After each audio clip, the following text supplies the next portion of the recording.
Halo? Halo? Volume.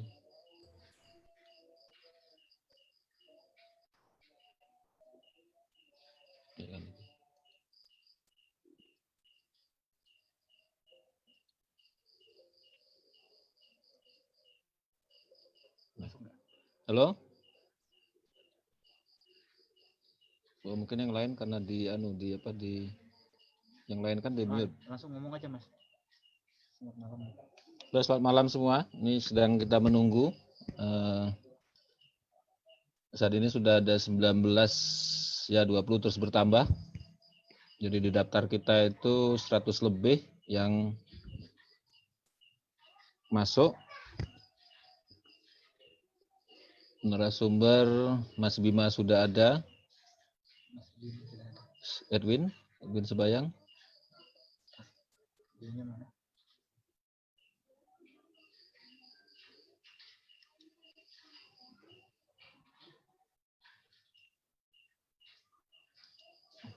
Ngomong aja. Sudah terus ya. Mas langsung ngomongin kenalkan mindset langsung. Ya, ini sudah ada 26 terus bertambah. Terima kasih atas atensinya. Jadi malam ini kita akan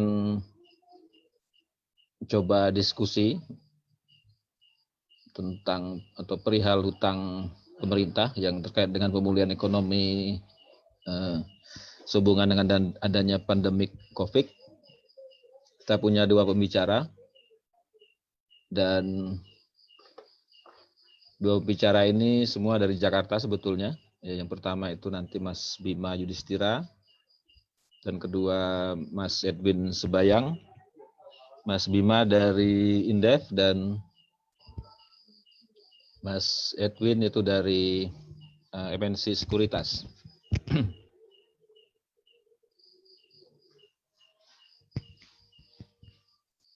Mungkin kita sambil menunggu peserta lain.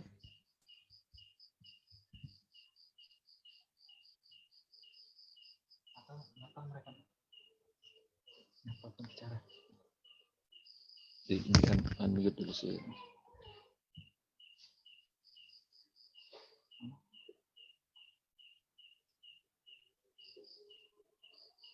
Bima. Ya. Bima sama ini sama Mas ini di unmute. Sama sedikit. Ya, Edwin sudah. Halo Mas Bima, bisa mendengar? Ya, bisa. Selamat malam semuanya. Selamat malam. Ini Mas Edwin masih belum terlihat ini.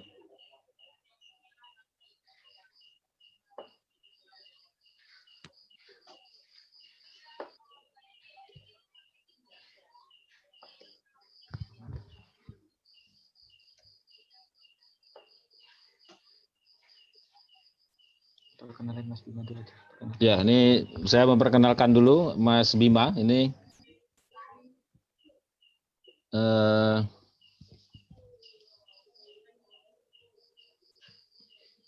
Mas Bima ini dari Indef ya, Institute for Development of Economics and Finance Jakarta. Yang komandannya Pak Didik Rabini ya.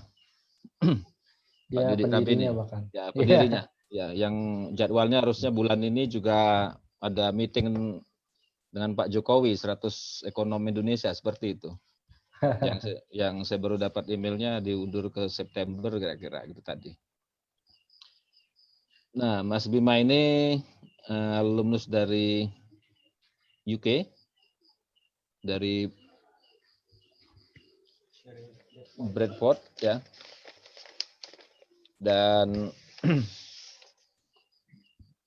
masih muda, tetapi suaranya cukup kencang dan aktif dalam berbagai forum. Jadi kalau di media massa itu baik opini maupun pendapat itu banyak dikutip ya. Dan setahu saya pernah juga lihat ini Mas Bima juga salah satu ekonom muda yang sedikit mengompori orang untuk menjadi ekonom sepertinya begitu dari satu tulisan, saya lupa di Tirto atau di mana itu yang sempat saya baca.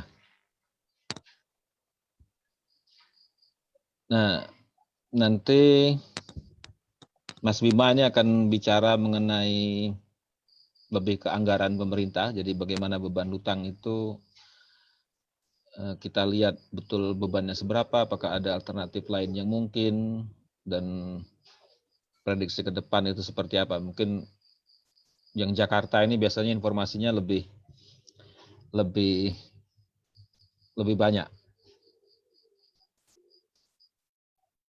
Nah, kita masih menunggu Mas Edwin Sebayang. Tadi sudah masuk kok bilang lagi ya? Tadi sudah masuk, tadi coba kita lihat dulu.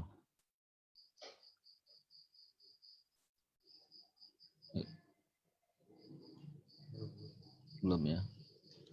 Ini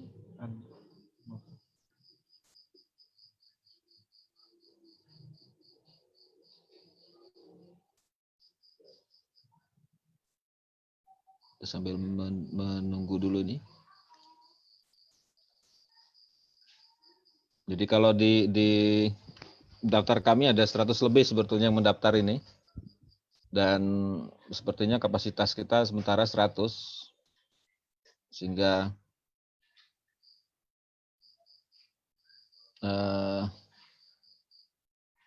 mungkin ada yang tidak bisa masuk kalau datang atau joinnya terlambat itu.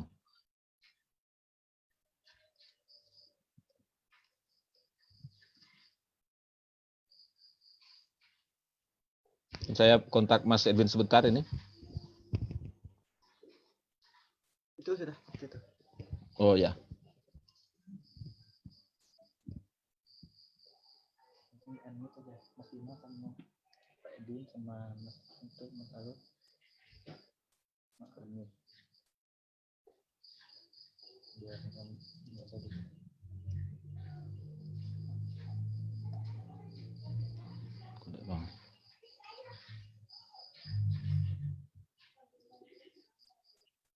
Mas ngomong tuh, siapa? Halo Mas Edwin.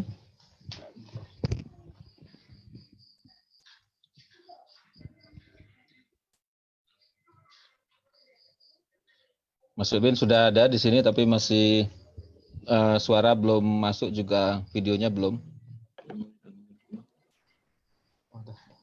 Videonya belum. Video.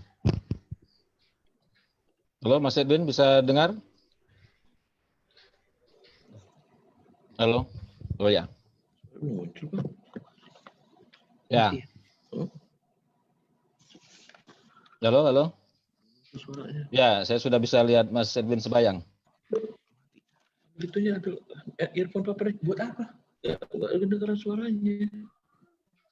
Mati, emang mati speakernya. Ambil earphone papa. Earphone papa.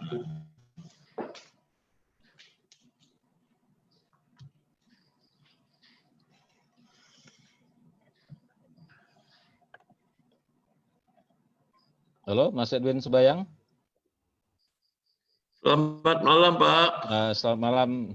Ya berarti sudah Mas Bima sudah ada, Mas Edwin Sebayang juga sudah ada. Gimana kabar Jakarta malam ini? Kalau Jogja ini hujan tadi.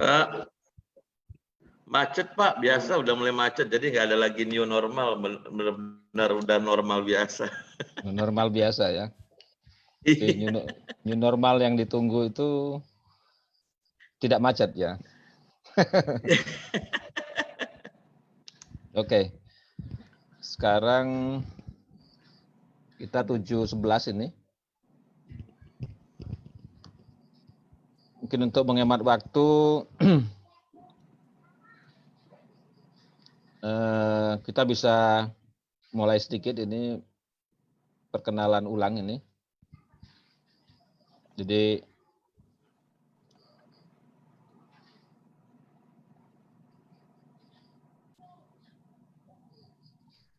halo.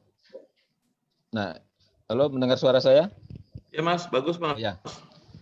Nah, ini Mas Bima Yudhistira ini dari Indef tadi saya sudah sampaikan tadi, Mas Edwin mungkin juga belum mendengar tadi ya. Jadi masih muda sekali, dilahirkan di Pamekasan 3 September 89. Saya langsung merasa tua ini dengan Mas Bima ini.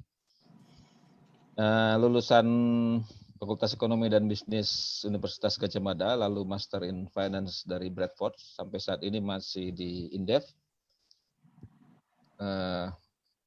Tadi saya sampaikan juga aktif menulis di media massa, menjadi narasumber dan juga banyak media massa. Ya. Nah, berikutnya adalah Mas Edwin Sebayang. Ini sejak 2010 ini statusnya adalah Kepala Riset Head of Research MNC Sekuritas, ya, lulusan Master of Business Administration dari University of Exeter UK. Jadi kedua pembicara ini alumni UK ini ya, alumni UK semua. Ya.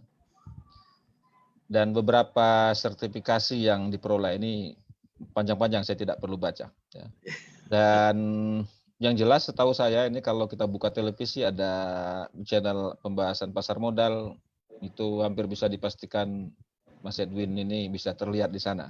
Jadi salah satu orang yang jadi rujukan dalam hal pasar modal. Dan saat ini tengah menyelesaikan program doktoralnya di satu universitas di Jawa Timur, persisnya di Universitas Brawijaya Malang.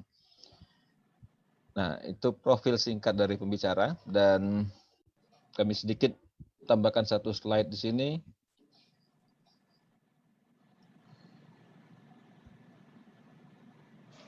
Nah, slide ini sebetulnya ucapan terima kasih kami. Jadi karena di informasi yang kami sampaikan ketika membuka kesempatan untuk diskusi, itu kami membuka kesempatan donasi, dan ternyata antusiasnya cukup banyak ya. Jadi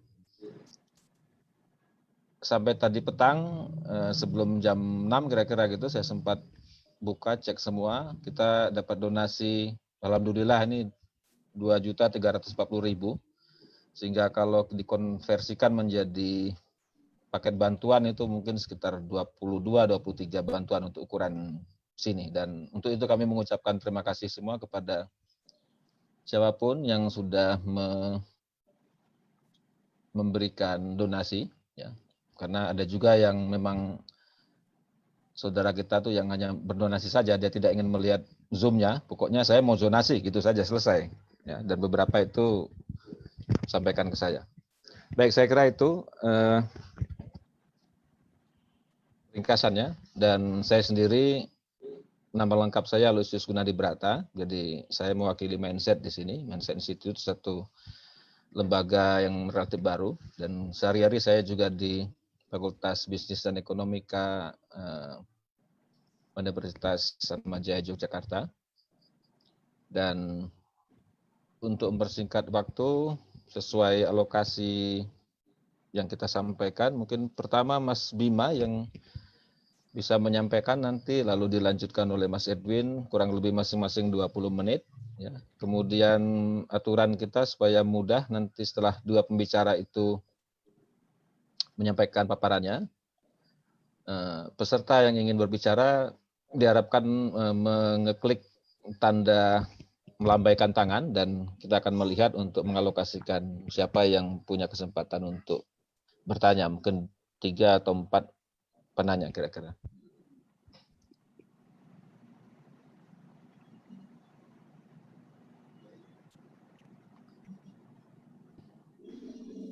Ya. Baik, sekarang kesempatan kepada Mas Bima. Monggo Mas Bima kalau mau share PowerPoint-nya. Ya, tapi kayaknya harus jadi co-host dulu nih buat share, Pak. Terus mengubahnya jadi co-host buat share screen. Atau dari Pak Alo mungkin bisa. Oh ya, sebentar, sini bisa ya. Langsung aja dari Pak Alo aja.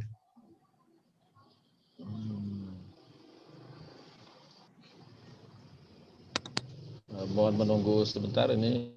Ya. Ya, selamat malam semuanya. Selamat malam juga Pak Alo Mindset Institute. Selamat malam. Itu di belakang ada kawan saya kayaknya Heron ya. Oh ya, ini Itu bright Orang star penting juga di itu, sini Pak. dia. Iya. Ya. Kemudian ada Pak Edwin. Selamat malam, Pak. Penipu. Ya. Malam. Semoga dalam kondisi yang sehat. Yang penting nih kita sehat semua dulu.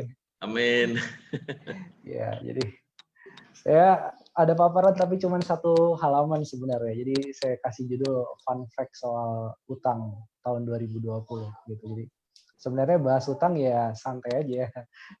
Dalam artian jangan tegang kayak mau dipanggil ke kantornya Pak LBP ini kan. Ya, itu. Betul. Kemarin dari berapa tahun yang lalu seperti itu ya. Jadi seakan bahas kemudian utang, pinjaman, wah dianggapnya Sesuatu yang haram ya. anti pemerintah, sesuatu yang haram. Padahal santai aja. Jadi izin saya nyampaikan sedikit aja poin per poin sesuai dengan judul ya. Yang pertama, kenapa saya berikan fun fact ya. Jadi fakta-fakta yang lucu, fakta-fakta yang menghibur terkait dengan utang di tahun 2020 ya. Fakta pertama adalah dalam beberapa hari terakhir ini sebenarnya di dunia akademisi, di dunia pengamat ekonomi, pengambil kebijakan publik, ini agak menarik gitu. Jadi ada isu-isu besar, tapi juga ada yang lucu yaitu penunjukan Carmen Reinhart. Ya, dia adalah ekonomnya Harvard. Dia ditunjuk sebagai chief ekonomisnya. Ya, jadi ekonomnya Bank Dunia tahun 2020 sampai ke depannya. Jadi Madam Reinhart yang sering juga disebut oleh banyak pakar ya seperti Mas Dede atau Hatib Basri ya dalam berbagai artikelnya. Dan dia ini adalah sosok perempuan yang menurut saya cukup kritis terkait dengan utang. Tapi justru dia dijadikan chief economist oleh World Bank gitu di tengah situasi pandemi seperti sekarang. Nah, saya melihat ada kebutuhan Bank Dunia yang sedikit berbeda, khususnya di tengah situasi krisis ekonomi, situasi krisis kesehatan yang akan saling bersangkut paut. Ini membutuhkan sosok yang cenderung lebih prudent gitu ya, sosok yang kemudian cenderung lebih mengakomodir banyak kritik terkait dengan utang. Padahal Bank Dunia ini kan lembaga yang memang salah satunya memberikan bantuan pinjaman kepada negara-negara berkembang maupun miskin gitu kan.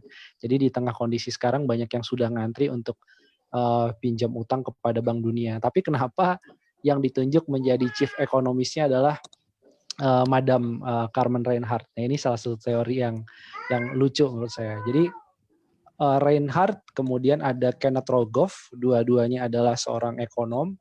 Dia mempopulerkan teori debt overhang, jadi overhang utang.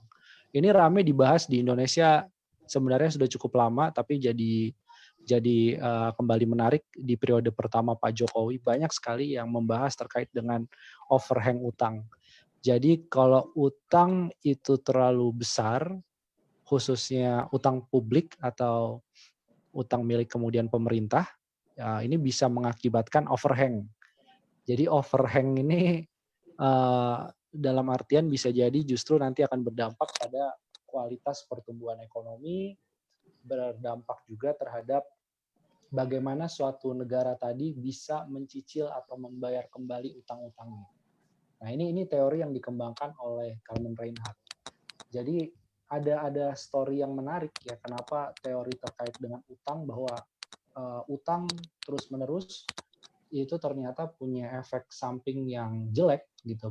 Walaupun utang itu juga digunakan untuk katakanlah recovery atau pemulihan ekonomi. Tetapi dengan ekses tertentu itu ternyata bisa membuat overhang utang. Itu yang pertama. Jadi kenapa Bank Dunia menunjuk sosok Reinhart yang cukup kritis terkait dengan utang, terkait dengan teori debt overhang ini. Jadi sebelumnya Bank Dunia juga mengeluarkan beberapa publikasi, beberapa kemudian suatu laporan itu terkait dengan bahayanya utang atau resiko-resiko utang khususnya bagi negara berpendapatan menengah dan berpendapatan bawah, jadi middle dan low income country. Karena melihat ini sebelum pandemi terjadi bahkan ada kecenderungan negara-negara ini seperti kerajinan untuk mempublikasikan utang. Dan tentunya mereka selalu berdoa negara-negara ini bahwa situasi ekonomi itu selalu dalam situasi yang cukup bagus dalam jangka waktu yang lama. Sehingga mereka mengejar pembangunannya dengan mengandalkan pembiayaan utang. Nah, seperti kita tahu bahwa model seperti ini ternyata model yang kurang bagus juga karena Bank Dunia mengingatkan adanya resiko-resiko seperti resiko gagal bayar atau resiko default, kemudian resiko ruang fiskal yang semakin sempit karena belanjanya sudah banyak dihabiskan untuk membayar bunga utang yang relatif mahal. Jadi bedanya kalau negara seperti Amerika, Eropa, nerbitin utang, kenapa bunganya kecil sekali gitu kan. Sementara kalau negara-negara berkembang, negara-negara kelas bawah, nerbitin utang biar laku, salah satu sweetener atau pemanisnya adalah bunganya relatif lebih mahal. Nah ternyata ini punya efek samping. Jadi Bank Dunia pun sekarang sudah mulai dalam fase kira-kira tidak mau kemudian memberikan pinjaman asal pinjam gitu, tapi harus ada konsekuensi terkait dengan manajemen resikonya. Jadi itu kenapa kemudian Carmen Reinhardt, seorang kritikus utang, diangkat menjadi Chief Economist Bank Dunia dalam beberapa hari terakhir nih heboh. Nah untuk Indonesia ada beberapa yang saya ingin highlight terkait dengan resiko utang ya. Yang pertama adalah resiko utang itu banyak yang melihat salah satunya dari debt to GDP atau rasio utang terhadap PDB. Karena kita tuh sebenarnya Undang-Undang Keuangan Negara 2003 ini mengambil semacam resume atau mengambil ekstraksi itu dari Maastricht perjanjian Maastricht ya atau Maastricht Agreement yang ada di Uni Eropa bahwa rasio utang yang sehat itu di bawah 60% terhadap PDB. Undang-Undang Keuangan Negara juga secara hukum memang kita masih aman secara hukum karena rasio utang kita pun ini yang terakhir Kemenkyu memproyeksi sampai akhir 2020 rasio utangnya 37,6%. Katakanlah plus minus sampai 5% menjadi 43% terhadap PDB di akhir 2020. Karena sekarang ada stimulus, kemudian juga penerimaan negaranya menurun cukup tajam, katakanlah utang itu akan meningkat sampai 42% terhadap PDB. Secara hukum, secara konstitusi, ya masih aman karena Undang-Undang Keuangan Negara di dalam catatannya itu maksimum yang diperbolehkan adalah 60% terhadap PDB. Jadi ruangnya masih sekitar 20-an persen lagi terhadap PDB. Gitu. Nah tapi logika utang yang ternyata mengalami evolusi bukan hanya melihat dari satu indikator debt to GDP. Jadi ada yang membandingkan misalkan kenapa sih debt to GDP Jepang misalkan sampai lebih dari 200% terhadap PDB, fine-fine aja gitu ya. Jepang kemudian tidak bangkrut karena utang gitu. Nah ini, tapi kalau kita lihat Jepang ternyata ada indikator kedua yang kita harus lihat adalah seberapa besar dari utang pemerintah Jepang itu dipegang oleh asing gitu. Kenapa dipegang asing atau investor foreigner ini menjadi indikator yang penting? Karena Jepang bisa lebih dari 200% terhadap PDB dengan kepemilikan asing yang relatif kecil. Kalau tidak salah data terakhir sekitar 17% yang dikuasai oleh asing. Sementara sisanya kemana? Sisanya adalah dimiliki oleh bank sentral Jepang, yang berikutnya lagi adalah dipegang oleh publik Jepang atau residen. Nah, residen ini atau publik Jepang ini karena ada budaya yang menarik di mana ibu-ibu itu di Jepang itu untuk menabung anaknya nanti masuk kuliah misalnya, itu mereka berinvestasi kepada surat utang pemerintah Jepang. Nah, jadi ketika anaknya kuliah, surat utangnya kemudian dicairkan atau sudah jatuh tempo gitu ya, sudah mendapatkan pokoknya beserta bunganya. Nah, ini yang kemudian menjadi salah satu instrumen investasi. Nah, tapi kalau di Indonesia situasinya menjadi berbeda. Bahkan sekarang pun walaupun ada penurunan kepemilikan asing, tetapi kita cukup besar ya, 32,7% utang pemerintah dipegang asing.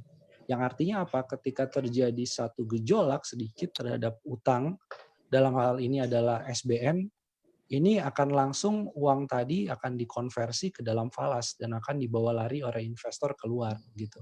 Jadi sebenarnya kita secara struktur utang kalau terlalu banyak dipegang asingnya, terlalu dominan, dan sekali shock misalkan dari 40% pemilikan asingnya langsung jatuh menjadi 32%, ya ini akan terlihat kemarin pada waktu Januari sampai bulan Maret ya, nilai tukar rupiah kita relatif mengalami pelemahan. Nah sekarang kuat ya, tapi rupiah yang menguat ini sebenarnya rupiah yang relatif semu, karena di satu sisi pemerintah mau menjaga appetite atau menjaga nafsu dari para investor untuk beli surat utang itu dengan bunga yang relatif mahal gitu.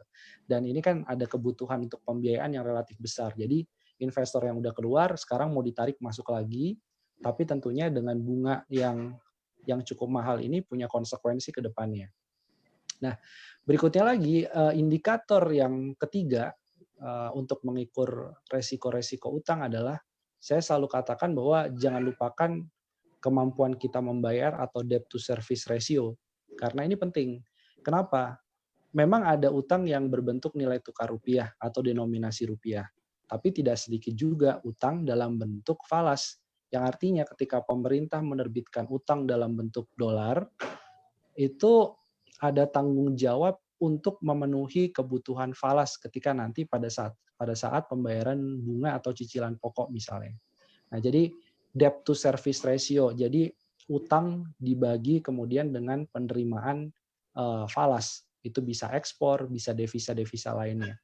Nah, kita akan melihat di sini bahwa Indonesia di kuartal pertama 2019 ini angkanya mulai mengalami kenaikan sebenarnya dibandingkan kuartal keempat. Jadi kuartal kuartal pertama 2020 itu menjadi 27,6%. Sementara kalau kita bandingkan dengan peers, dengan negara-negara berkembang maupun negara di ASEAN, oke, India itu negara di Asia, tapi sama-sama emerging country.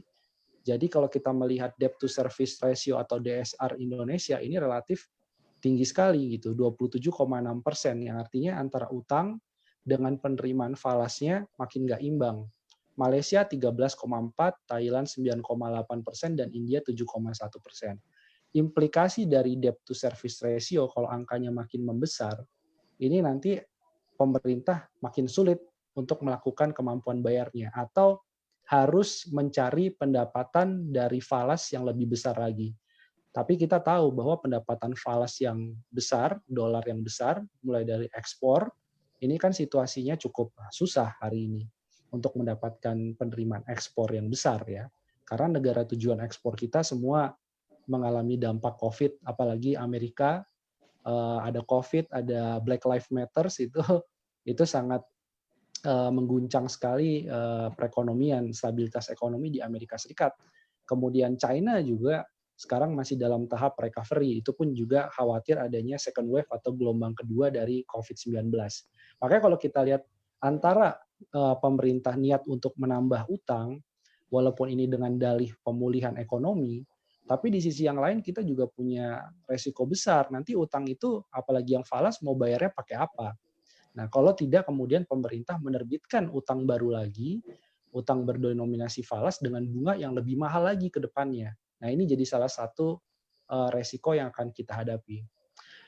Sementara itu, yield SBN Indonesia termahal di Asia Pasifik, ini versi ADB ya. Jadi 7,14% untuk tenor 10 tahun. Negara-negara lain bahkan dengan inflasi yang lebih tinggi daripada Indonesia itu nggak nyampe 7% dengan tenor yang sama.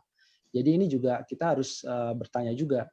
Maka ada pertanyaan atau kritik, kenapa sih kemudian kita memberikan yield yang mahal sekali, padahal inflasi kita relatif rendah gitu ya. Inflasi kalau nggak salah kan cuma 0,17% per bulan Mei kalau tidak salah, per bulan Mei 2020.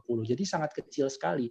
Dan overall di tahun-tahun sebelumnya secara rata-rata inflasi itu cuma sekitar 3% sampai 3,5%, let's say. Jadi kalau kita kurangin antara yield SBN dengan inflasi, maka kita mendapatkan yield secara real itu gede banget gitu untuk santai-santai beli SBN Indonesia, itu luar biasa, dijamin sama pemerintah. Tinggal ongkang-ongkang realnya bisa besar, bisa sampai 4% gitu.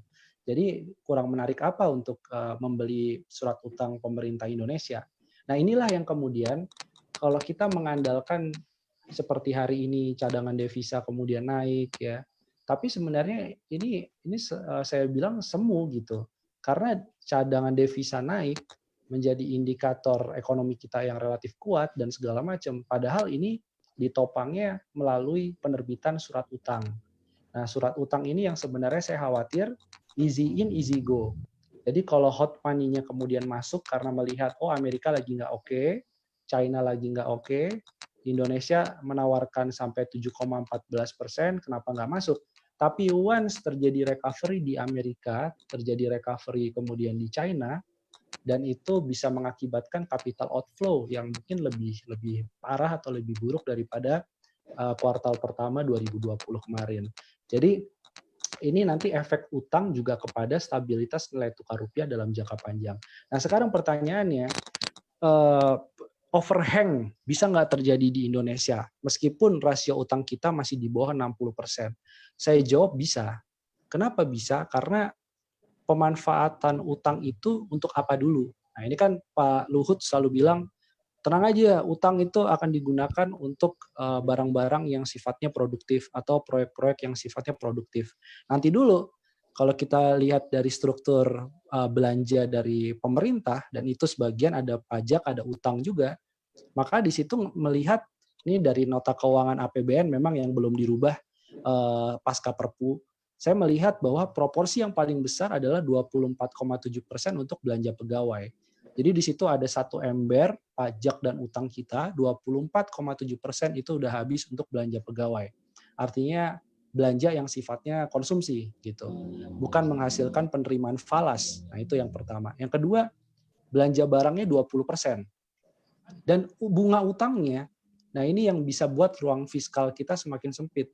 Karena bunga utangnya itu 17,5% sendiri dari total belanja pemerintah. Jadi bisa dibayangkan, ada utang 17,5%-nya itu udah di-cut untuk bunga utangnya sendiri gitu. Jadi ini yang kemudian uang 17,5% dari bunga utang ini harusnya bisa buat belanja-belanja lain yang mungkin bisa lebih produktif, atau misalkan jaminan sosial, karena sekarang pandemi lebih dibutuhkan jaminan sosial yang lebih besar porsinya. Sementara pemerintah selalu bilang kita bertanggung jawab kok dengan utang, jangan khawatir, rasio juga masih rendah. Ini juga untuk leverage, khususnya untuk mendorong infrastruktur. Nah, faktanya belanja modal itu cuma 12,4% dari total belanja pemerintah. Jadi infrastruktur itu pun tidak semua menggunakan utang pemerintah gitu. Sebagian menggunakan BUMN, penunjukan langsung, disuruh mencari pembiayaan sendiri, misalnya sindikasi perbankan. Tapi kalau untuk dari belanja pemerintah sendiri ternyata cuma 12,4% yang dialokasikan untuk belanja modal. Bansos, wah ya pantas saja pemerintah nggak akan siap untuk melakukan lockdown pada waktu awal pandemi masuk. Karena dihitung-hitungannya nggak masuk. Bansos itu cuma 6,4% dari total belanja pemerintah. Secara umum jaminan sosial terhadap GDP di Indonesia itu cuma 2,1%. Jadi hitung-hitungannya nggak masuk untuk menanggung hidupnya masyarakat Jakarta selama karantina wilayah misalkan, selama 2 minggu aja, itu anggarannya udah nggak masuk gitu. Karena tadi, ternyata bansos pun masih kalah dibandingkan belanja untuk pembayaran bunga utang. Nah jadi kita melihat dan kemudian harus bertanya, di sebelah mana produktifnya kemudian utang ketika bunga utang 17,5%, belanja pegawai sudah memakan 24,7% dari total belanja. Yang terakhir adalah apa resikonya ini? Saya khawatir resikonya bukan pada saat pandemi atau tahun 2020, tapi yang saya khawatirkan adalah pasca pandemi ini yang kita harus cermati. Yang pertama adalah dengan beban bunga utang yang relatif besar, apalagi pemerintah menargetkan untuk pembiayaan utang tahun ini bisa sampai 1.000 triliun rupiah atas nama penyelamatan ekonomi. Sekarang 2020 mungkin pemerintah masih gampang untuk mencari pendanaan baru. Tapi bagaimana kemudian bunga dari 1.000 triliun utang baru itu akan ditanggung kepada APBN tahun 2021, APBN tahun 2022, bahkan APBN pasca Pak Jokowi udah nggak jadi presiden lagi, 2024 dan ke depannya. Jadi kalau saya ngelihat data-data sekarang gitu ya sorry to say gitu ya, anak muda disuruh jadi pejabat yang ngurusin fiskal ke depannya sakit perut juga gitu. Kita disisain rasio pajak yang makin turun pasca tax amnesty. Artinya penerimaan pajak untuk membayar utang itu sendiri tidak cukup. Kemudian disuruh melunasi beban bunga utang tiap tahunnya. Bahkan global bond itu kan sampai 2070. Jadi tenornya sampai 50 tahun. Nah, sehingga ini yang membuat ruang fiskal kita bisa sempit ke depannya. Apa yang terjadi kalau terjepit dengan ruang fiskal yang sempit karena beban pembayaran bunga, cicilan pokok itu terlalu besar? Apa yang terjadi? Yang terjadi adalah poin kedua resikonya, yaitu penghematan belanja sosial yang ekstrim.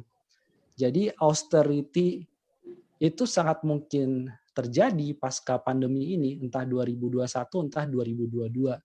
Jadi mau nggak mau, bansos yang seakan jor-joran di 2020, kemudian bantuan UMKM dan lain-lain, itu akan di-squeeze karena ada penyesuaian dari sisi resiko fiskal.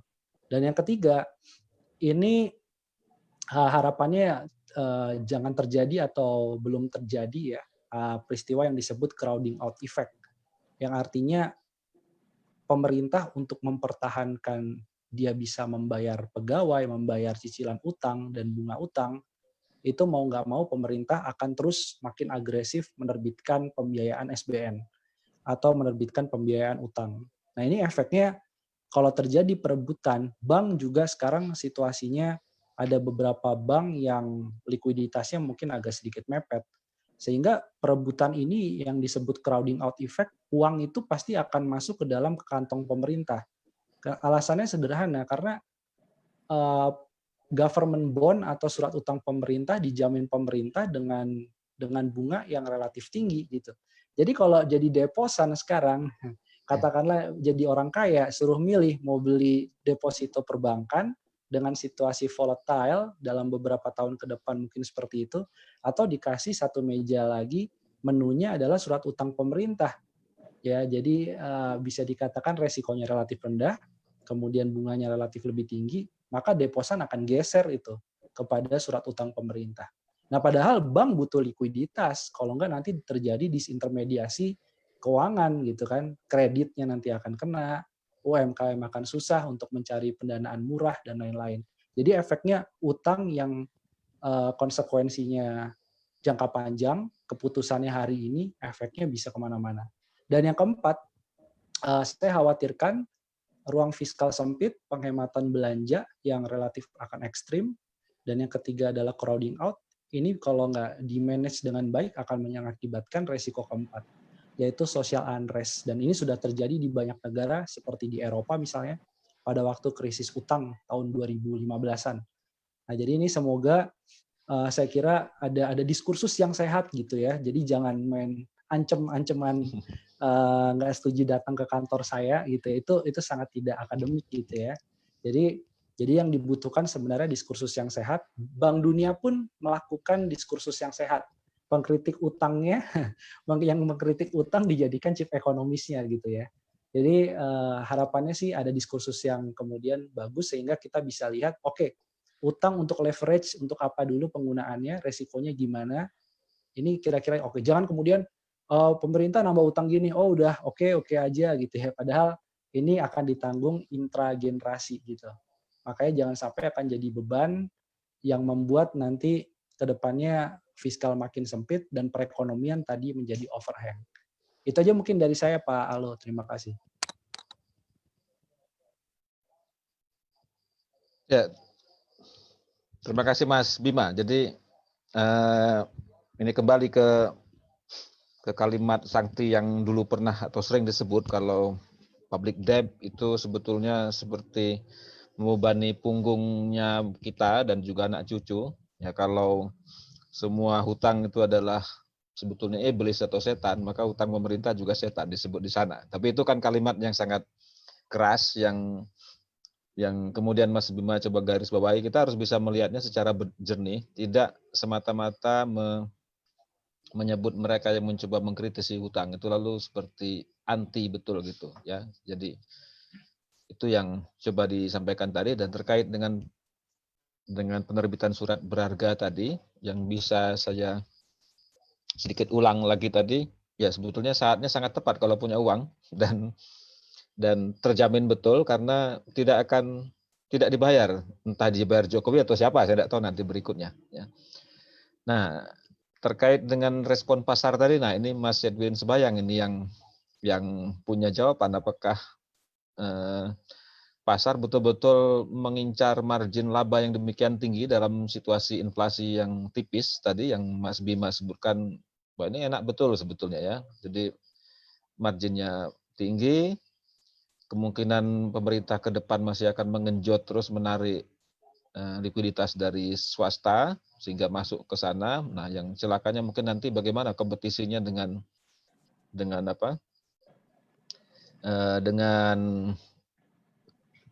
perusahaan-perusahaan swasta yang juga butuh dana, yang diingatkan tadi dengan istilah crowding out tadi, ya Pak, dan perebutan likuiditas. Nah, ini saya share PowerPoint Mas Edwin, silakan kemudian.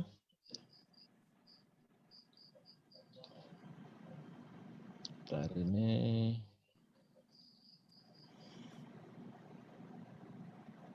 Full screen-nya.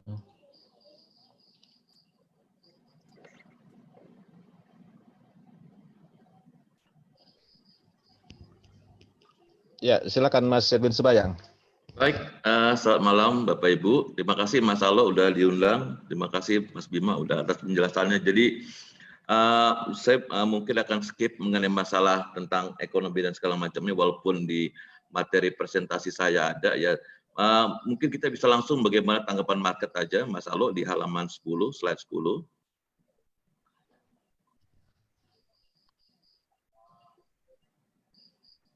Ini? Ya, oke. Iya. Jadi kalau misalnya kita lihat sebetulnya kalau market itu sendiri ini ya cukup positif ya terhadap bond market hari ini ya, karena terus terang ada beberapa data kalau misalnya kita lihat ini yang kondusif ya kan. Terlebih juga kalau kita lihat ini kan tren suku bunga akibat dari GDP kita yang kemarin sempat anjlok di kuartal pertama dan kita perkirakan akan anjlok di kuartal kedua itu mungkin akan lebih dalam. Jadi mereka mencari untuk alternatif investasi ya.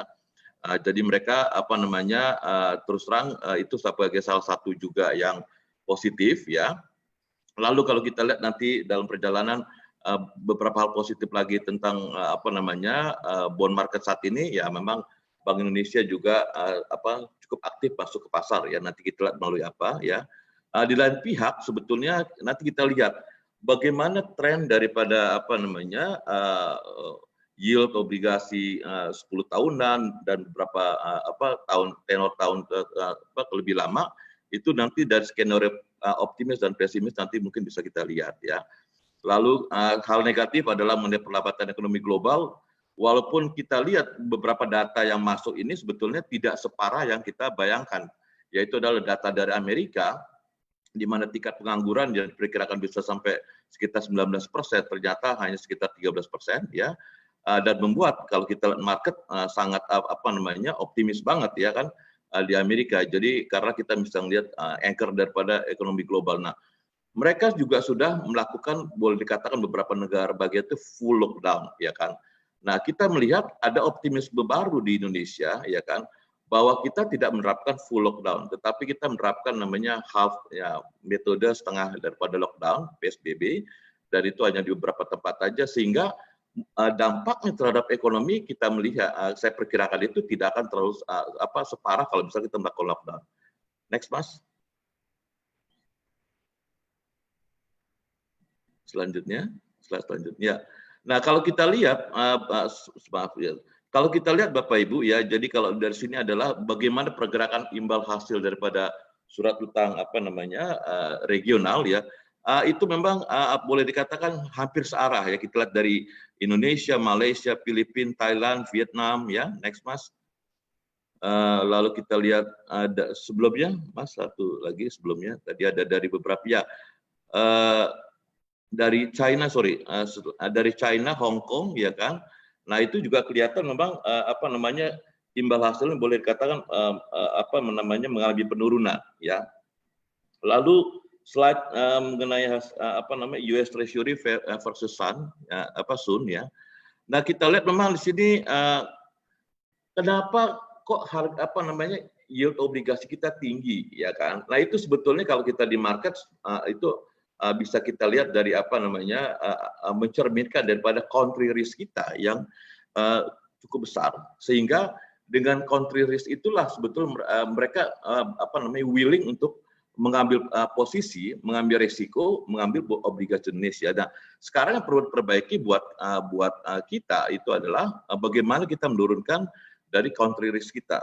Nah, country risk itu juga bisa lihat sebetulnya adalah dari berapa depresiasi atau nilai tukar rupiah terhadap dolar itu setiap tahun, ya itu kurang lebih sekitar 5%. Jadi kalau kita dari depresiasi rupiah terhadap dolar, kalau kita lihat ambil juga dari apa country risk kita itu sebetulnya plus minus kurang lebih 4-5%, ya kan. Jadi makanya nggak heran ya kalau kemarin penutupan yield 10 tahunan obligasi Amerika itu penutupan kemarin itu kurang lebih sekitar 0,9040, nah Indonesia kurang lebih sekitar 7,40023, ya jadi kurang lebih hampir sekitar sekarang range-nya kurang lebih sekitar 6,4%.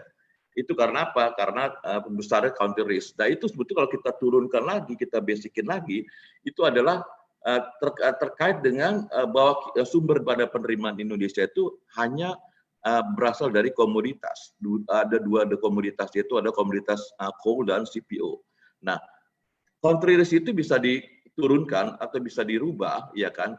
Kalau memang kita bisa merubah dari negara berbasis komoditas itu masuk ke negara manufacturing, ya. Jadi selama itu tidak berubah, ya kan? Itu menurut saya sih susah kita untuk menurunkan country risk kita, ya. Apalagi kalau kita lihat komoditas itu kayak seperti CPO coal itu ada masa itu adalah cycle sekitar 3 tahun sekali. Jadi kalau memang kita mengatakan kalau sumber basis penerimaan kita hanya dari apa namanya dua komoditas tersebut, kalau menurut saya sorry to say sulit kita mengatakan Indonesia akan tumbuh di atas 6%, apapun ceritanya. Jadi kita harus mencari sumber pendapatannya dulu dari manufacturing. Selama kita belum bisa berubah dari negara komoditas berbasis komoditas manufacturing, susah kita untuk tumbuh di atas 6% itu menurut saya sangat susah sekali, ya. Next, Mas. Lalu kalau kita lihat bagaimana spread daripada US Treasury dengan regional government bond, ya. Kalau kita lihat memang di sini apa namanya cukup beragam juga ya, dari China ya dengan apa ratingnya sekitar triple B minus, di Hong Kong single A ya. Lalu kita lihat dari rupiah triple B ya. Lalu kita lihat dari India triple B plus dan segala macam. Kita itu memang kalau mau menerbitkan suatu obligasi, selalu kita melihat bagaimana yield obligasi di India, karena hampir-hampir mirip. Jadi kalau memang yield kita itu lebih rendah daripada India, ya itu mungkin investor asing tidak akan memasuk ke Indonesia. Jadi coba Bapak Ibu bisa lihat di sini bagaimana sebetulnya yield obligasi antara India dengan Indonesia beda-beda tipis. Jadi kita selalu mimikri, selalu melihat bagaimana yield obligasi di India. Ya, next Mas.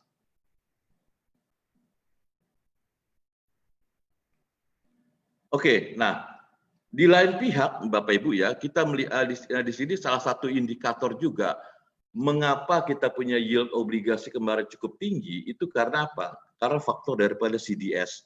Kredit default swap kita kemarin hampir berada di atas 160-170 ya. Nah, kalau kita lihat secara rata-rata di sini saya tampilkan, rata-rata CDS Indonesia dari tahun 2014 sampai 2019 itu sekitar 146,65 basis BPS. Nah, kalau memang kita bisa menurunkan kredit default swap kita ya, CDS kita di bawah 1,646 itu berita bagus, sehingga kita pun nanti bisa menarik turun dari yield obligasi kita ya. Jadi itu yang perlu juga mungkin diterapkan. Nah, mengenai masalah CDS juga itu cerminan daripada persepsi bagaimana tingkat risiko yang dialami atau yang akan dihadapi oleh investor asing ya terhadap mereka mengambil posisi di dalam bond market kita. Ya, next Mas.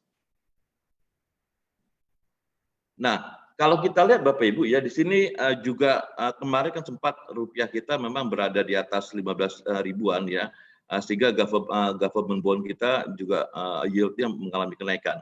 Nah, ini memang akhir-akhir ini itu ada cukup perkembangan yang positif, walaupun saya setuju dengan Mas Bima tadi, ini tidak bisa dijadikan acuan bahwa dolar rupiah ini berada di 14.000.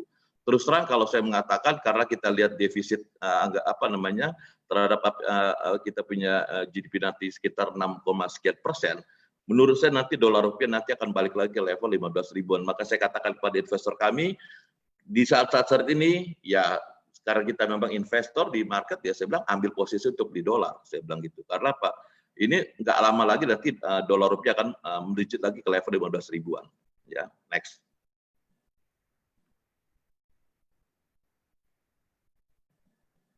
Oke, nah kalau kita lihat selanjutnya di sini adalah bagaimana regional daripada CDS kita 5 tahun ya, kita lihat memang CD Indonesia masih cukup tinggi ya ketimbang di beberapa negara negara bagian lainnya, ada China, ada Korea, ada Jepang, ada Malaysia ya. Kita lihat memang datanya kita masih cukup tinggi untuk CDS kita. Next please. Nah, di lain pihak kita lihat ini inflasi kita ya. Jadi kalau kita bicara obligasi, kita bicara currency market, kita bicara inflasi, kita bicara bagaimana tren daripada suku bunga ya.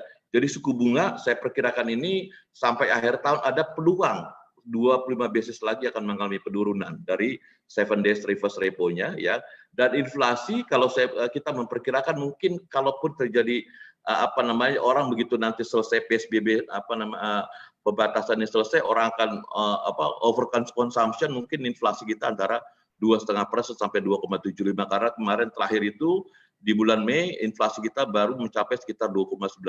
Jadi mungkin orang yang tadinya sudah pengen belanja ya karena mereka dapat THR segala macam, mereka belum konsum, mereka punya pendapatan ya, mereka mungkin bisa konsumsi lagi nanti lebih besar nanti setelah PSBB ini direlaksasi atau diturunkan. Next Mas. Jadi kalau kita lihat inflasi nggak akan banyak bergerak, mungkin 2,5 sampai 2,75 ya. Sementara kalau kita lihat dari suku bunga ada penurunan ya. Nah, kalau Bapak Ibu bisa lihat di sini bagaimana profil daripada SBN itu akan jatuh tempo ya. Jadi saya di sini memberinci ya per bulannya berapa yang akan jatuh tempo daripada SUN dan berapa yang akan jatuh tempo dari SBN syariah ya. Nah, ini yang perlu kita cermati di sini adalah di bulan-bulan mungkin nanti sekitar bulan Juni cukup besar, lalu juga kita lihat nanti di September cukup besar ya dari jatuh temponya SUN dan juga SBN tersebut ya. Jadi mungkin di sekitar bulan September ada sekitar 40 triliun, di bulan Juli nanti ada kurang lebih sekitar 29 triliun ya. Nah, ini mungkin nanti kita perlu cermati. Nah, pada saat-saat inilah kalau menurut saya nanti dolar rupiah nanti akan bisa meningkat lagi menuju ke level 15 ribuan ya. Ketika nanti ada jatuh tempo dari SUN dan SBN syariah tersebut. Ya. Next Mas. Nah, oke, selanjutnya kita lihat bagaimana kepemilikan SBN oleh investor asing ya. Kita lihat memang per Januari ya 2020 kemarin net buy asing itu kurang lebih sekitar 15,2 triliun ya. Februari itu net sell-nya kurang lebih sekitar 28,9 ya. Lalu kita lihat net sell bulan Maret kemarin sekitar 131 triliun. Nah, bulan April, bulan Mei ini mereka udah pelan-pelan mulai masuk lagi ya. Jadi mereka itu melakukan net sell bukan berarti mereka keluar dari Indonesia, tetapi mereka taruh dulu di di rekening mereka ya, karena mereka tahu yield yang paling menarik itu ya itu memang hanya didapat dari obligasi Indonesia, SBN Indonesia ya. Jadi memang kita lihat ini mulai pelan-pelan asing udah mulai masuk lagi membeli SBN Indonesia. Ya, next. Nah, oke. Nah, ini adalah bagaimana proyeksi kami ya, karena ini harus kita selalu update kepada kepada investor kami, Bapak Ibu ya, karena mereka butuh untuk guidance ya.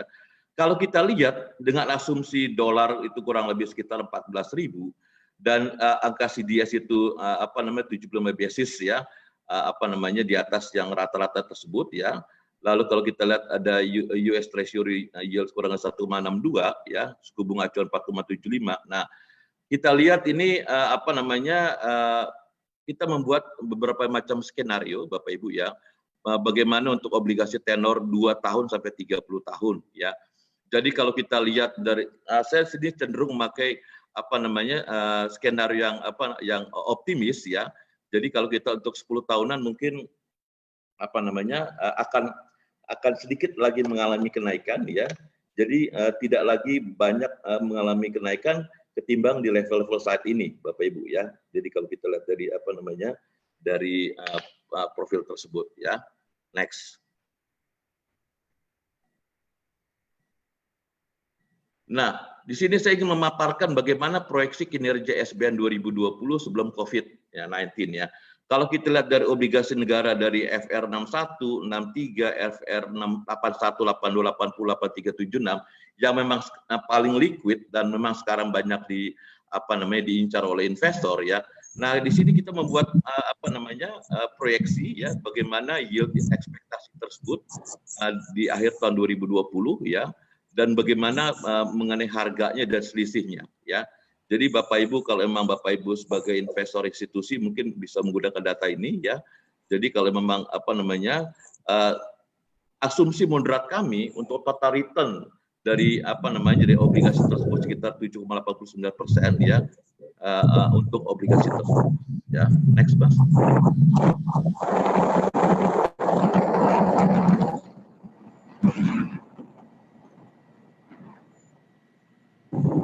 Oke, ini bisa di di skip Mas, dilewatin. Next. Ya, ini bagaimana sebelumnya Mas, yang tadi yang ya. Nah, ini adalah bagaimana proyeksi daripada kinerja SBN tadi ya. 2020 setelah COVID-19 ya. Jadi kalau kita lihat di sini FR 61, 63, 81, 82, 80, 83, 76 ya. Ini yang banyak sekali diincar ya. Dan kalau kita lihat ini yang masih memberikan yield ya. Jadi Bapak Ibu yang mungkin investor di market ya, yang Bapak Ibu bisa ambil untuk obligasi tersebut adalah dari jenis-jenis FR tersebut ya. Jadi memang cukup menarik, masih di atas sekitar 7,39% ya rata-rata. Next.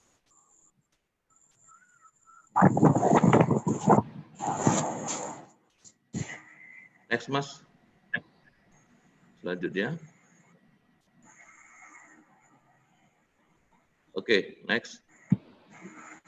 Ya, ini kalau kita lihat Bapak Ibu ya, mungkin kalau untuk SBN itu kita nggak perlu khawatir ya, karena terus terang investor institusi baik dari aset manajemen, dana pensiun, lalu juga international corporation ya, negara-negara itu memang mereka banyak mengincar. Nah, yang saya khawatir, nah ini perlu mungkin hati-hati Bapak Ibu pengelola dana pensiun atau mungkin aset manajemen atau mungkin juga di insurance ya. Saya khawatir ini akan terjadi default ya kan dari obligasi-obligasi korporasi ya yang terkait dengan sektor-sektor ya yang terkena dampak daripada COVID tersebut. Slide sebelum ini Mas. Slide sebelumnya ya. Satu slide sebelum. Nah, lewatin satu Mas yang tadi. Nah, ini oke, sip. Sektor PIK ya. Nah, yang saya khawatir ya sektor-sektor ya perusahaan-perusahaan yang mengeluarkan obligasi ya yang kena dampak langsung daripada COVID ini yang saya takut terjadi default. Nah, ini perlu Bapak Ibu antisipasi ya, karena beberapa emiten, beberapa perusahaan ini sudah mulai menunjukkan ya gejala-gejala tersebut. Nah, ini yang kami khawatirkan di market ya.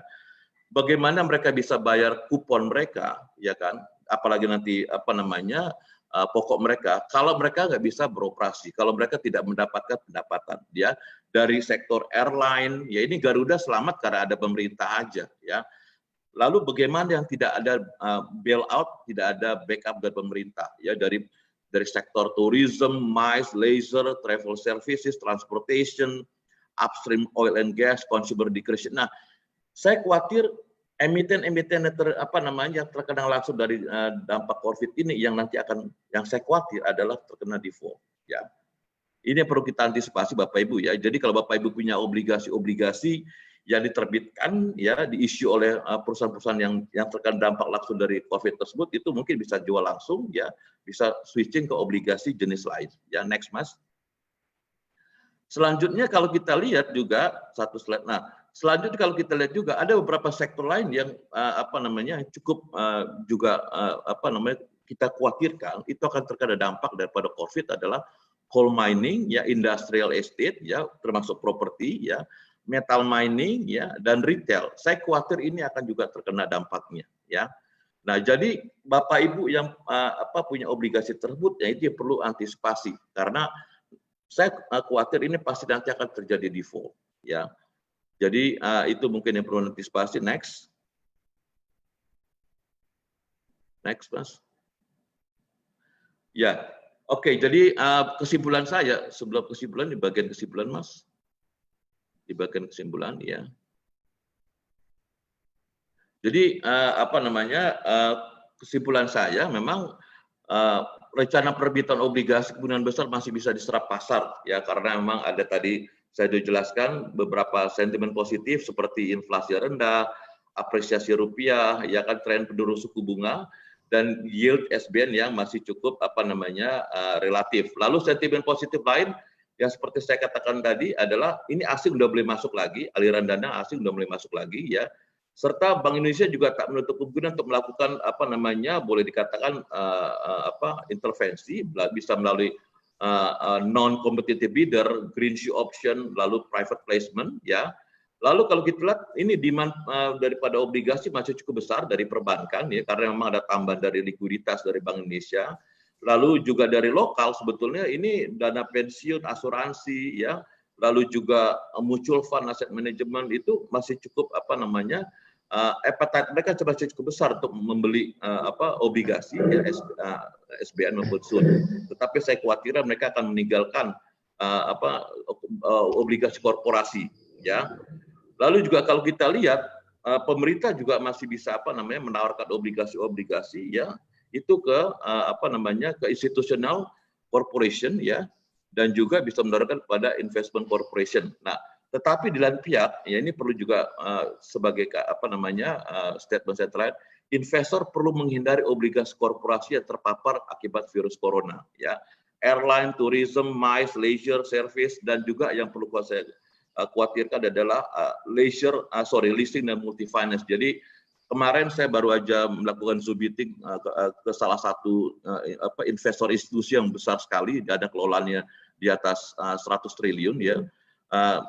Ya kita sharing mengenai mengenai obligasi tersebut. Saya bilang mereka harus menghindari obligasi-obligasi tersebut. Nah, yang saya khawatir adalah kalau memang mereka tidak bisa mendapatkan restrukturisasi, nggak bisa mendapatkan perpanjangan dan segala macam, ini yang kita perlu antisipasi akan terjadi default dari obligasi-obligasi di emiten-emiten tersebut. Itu Mas Alo ya, yang kalau dari market kira-kira demikian Mas Alo.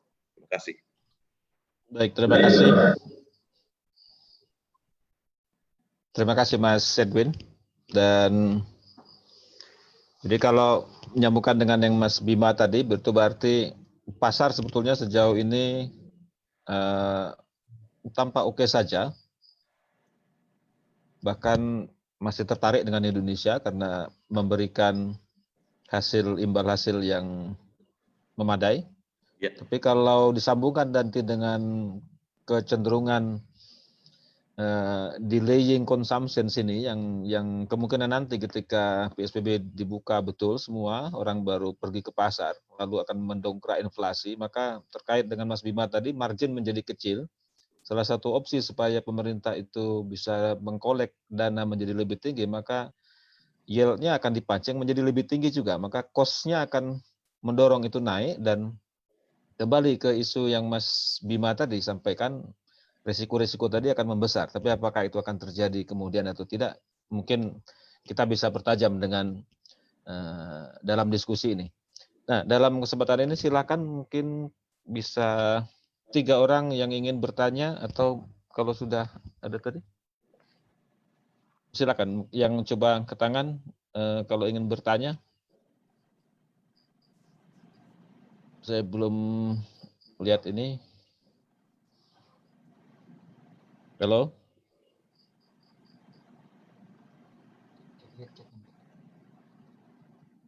Bentar, ini ya Pak Philip ya. Oke, pertama. Oke, ya silakan Mas Philip. Selamat malam, saya ingin bertanya ke Pak Edwin. Tadi Pak Edwin menyatakan bahwa asing akan kembali keluar kalau obligasi itu jatuh tempo. Saya ingin tahu kapan ya Pak kira-kira jatuh temponya. Makasih. Terima kasih Mas Philip. Ada yang lain lagi? Bisa lihat di halaman berikut.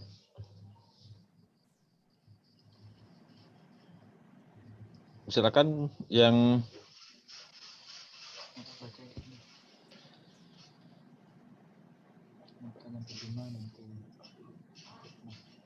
Oke, mungkin dicoba direspon dulu Mas Edwin.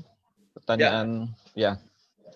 Jadi kalau misalnya tadi saya mengatakan sebetulnya asing tidak keluar dari market selama mereka yield obligasi kita spread itu boleh dikatakan masih lebih tinggi ketimbang dari India, karena patokan kita selalu India ya. Nah, terkait tadi saya paparkan bagaimana profil daripada tiap-tiap bulan utang jatuh tempo tersebut ya. Nah, itu nanti yang itu kan sebetulnya kebutuhan tersebut sudah dianggarkan di dalam APBN kurang lebih sekitar 320 triliun tersebut kan ya.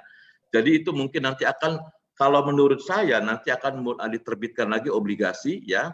Jadi yang baru ya supaya boleh dikatakan terjadi refinancing. Itu yang mungkin akan yang ditunggu oleh market. Yang selanjutnya adalah berapa yield, berapa kupon yang akan mereka terbitkan nanti sebagai pengganti dari tadi beberapa bulan yang saya sebutkan yang cukup sensitif tadi ya akan diterbitkan nantinya gitu. Jadi menurut saya si asing tidak akan keluar selama kita punya spread yield tadi masih lebih tinggi daripada India, ya kan? Dan yang kedua adalah mereka menunggu sebetulnya berapa kalau memang nanti tiap bulan itu jatuh tempo ya dari beberapa SBN Sun dan SBN Syariah tadi ya, berapa kupon yang akan mereka terbitkan nanti dalam hal ini pemerintah. Itu mungkin yang kita ditunggu oleh market. Kira-kira jawaban saya demikian, Mas Aldo. Oke, ini di chat juga ada beberapa pertanyaan dulu. Ini yang untuk dari Mas Alfarizi Syabda.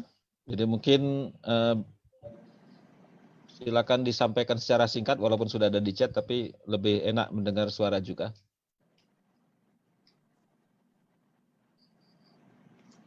Silakan Mas. Ya, Mas Alfarisi. Ya, halo. Ya, silakan. Bisa dengar? Bisa. Silakan, Mas. Dari kebijakan pemerintah soal new normal, bisa kita, ini pertanyaan untuk Mas Bima. Dari kebijakan soal new normal ini yang didasari pemerintah untuk penyelamatan ekonomi sekaligus kepentingan kesehatan. Tapi jika kita lihat data dan faktanya, itu kecil kemungkinan hal itu bisa dilakukan dengan maksimal dan fokus. Dan pemerintah dari anggaran 405,1 triliun yang disuntikkan itu sudah dipastikan defisit dan pemerintah juga berencana untuk melakukan utang lagi.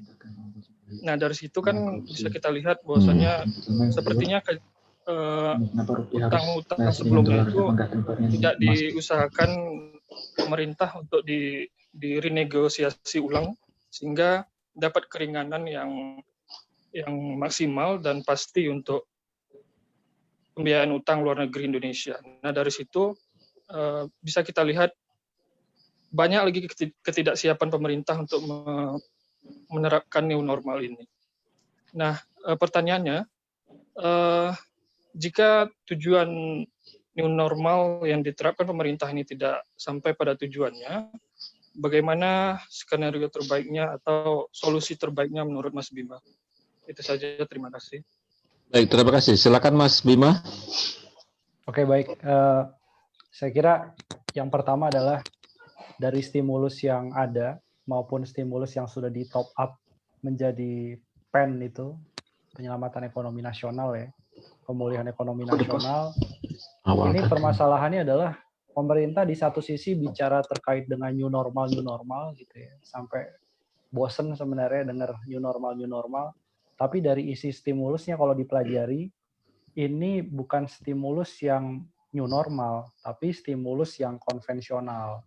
Karena kalau dibandingkan dengan Malaysia misalnya, Malaysia baru beberapa hari yang lalu mengeluarkan juga kebijakan stimulus ya, jilid berikutnya yang disebut sebagai penjana itu ya. Intinya bagaimana recovery ekonomi untuk menyambut new normal itu lebih cepat di Malaysia. Yang beda adalah Malaysia itu sudah stimulusnya lebih dari 10% terhadap PDB atau GDP. Di sisi yang lain, ya memang disiapkan untuk new normal. Tadi saya sepakat dengan Pak Edwin ya, bahwa sektor-sektor swasta yang akan gain atau menjadi lebih menguntungkan ya, itu sebagian besar bisa dikatakan tadi 90% terkait dengan digital. Nah, itu memang harusnya new normal itu disiapkan ke sana. Nah, sementara di kita stimulusnya masih stimulus yang konvensional.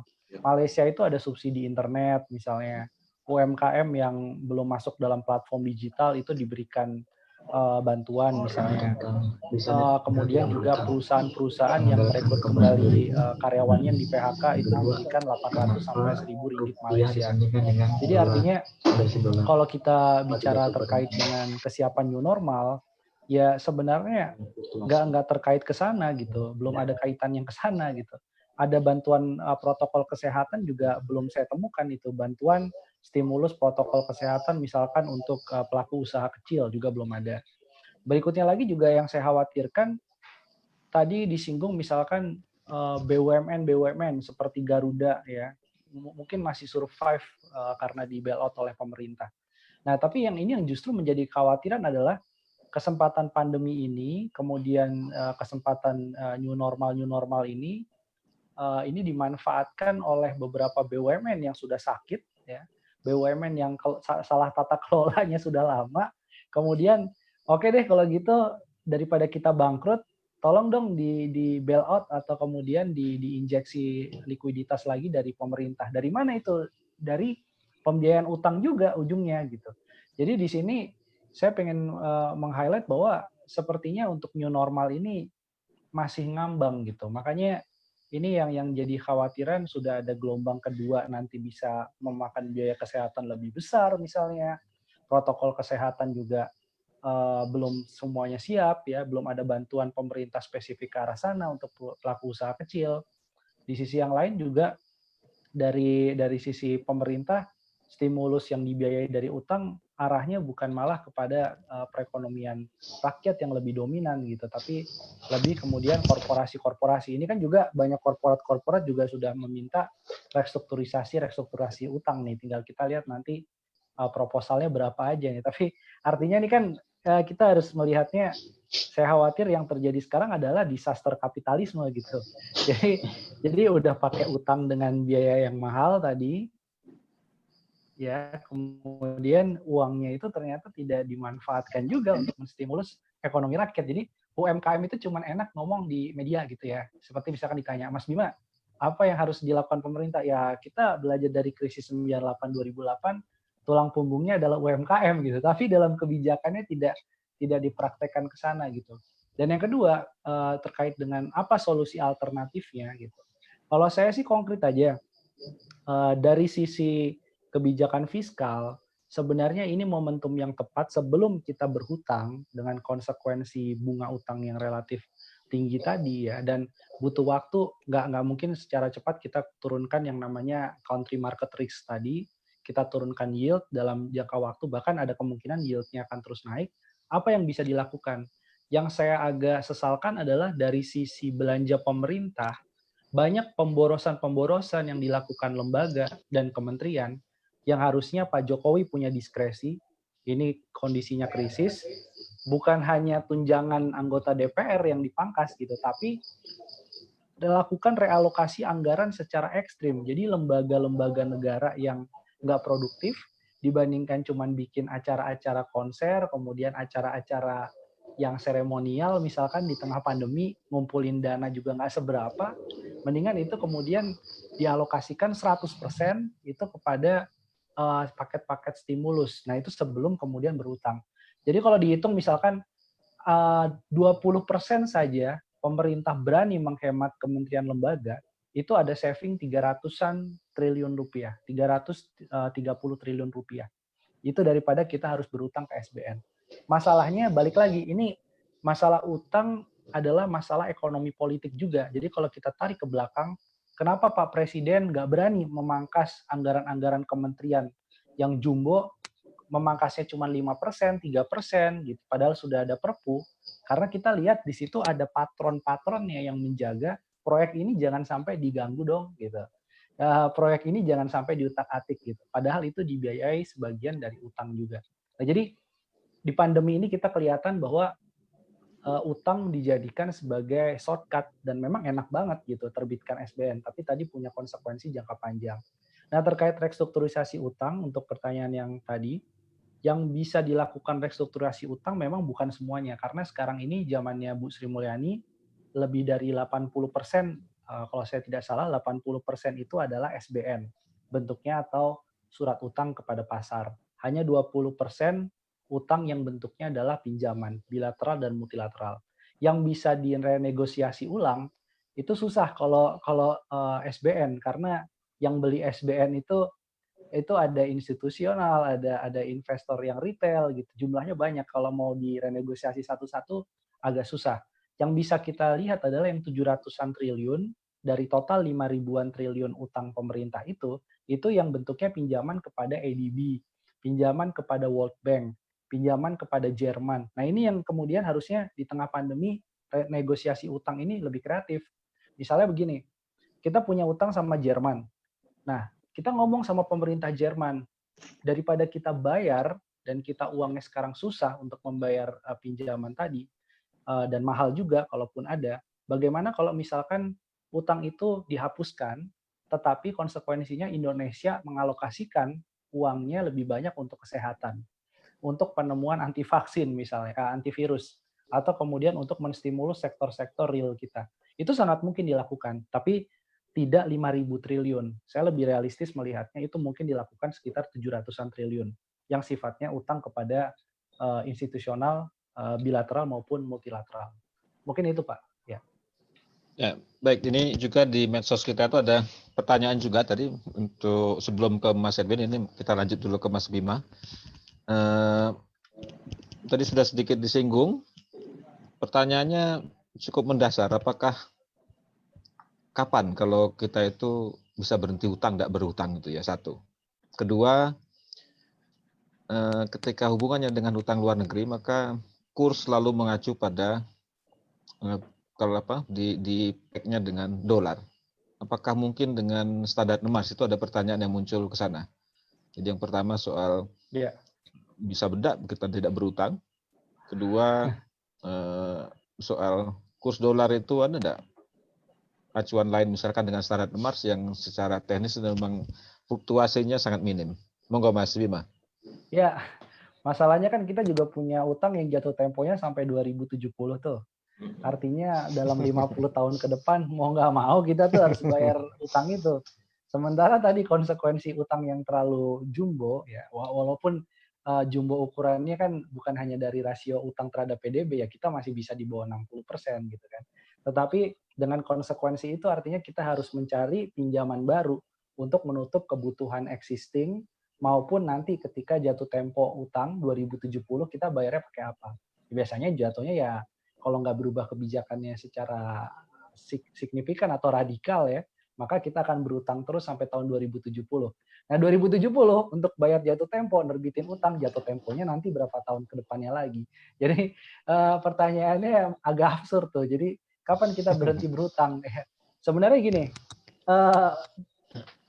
negara yang sangat terisolir, ya negara yang kemudian katakanlah ekstrim komunis gitu ya, yang garis keras gitu.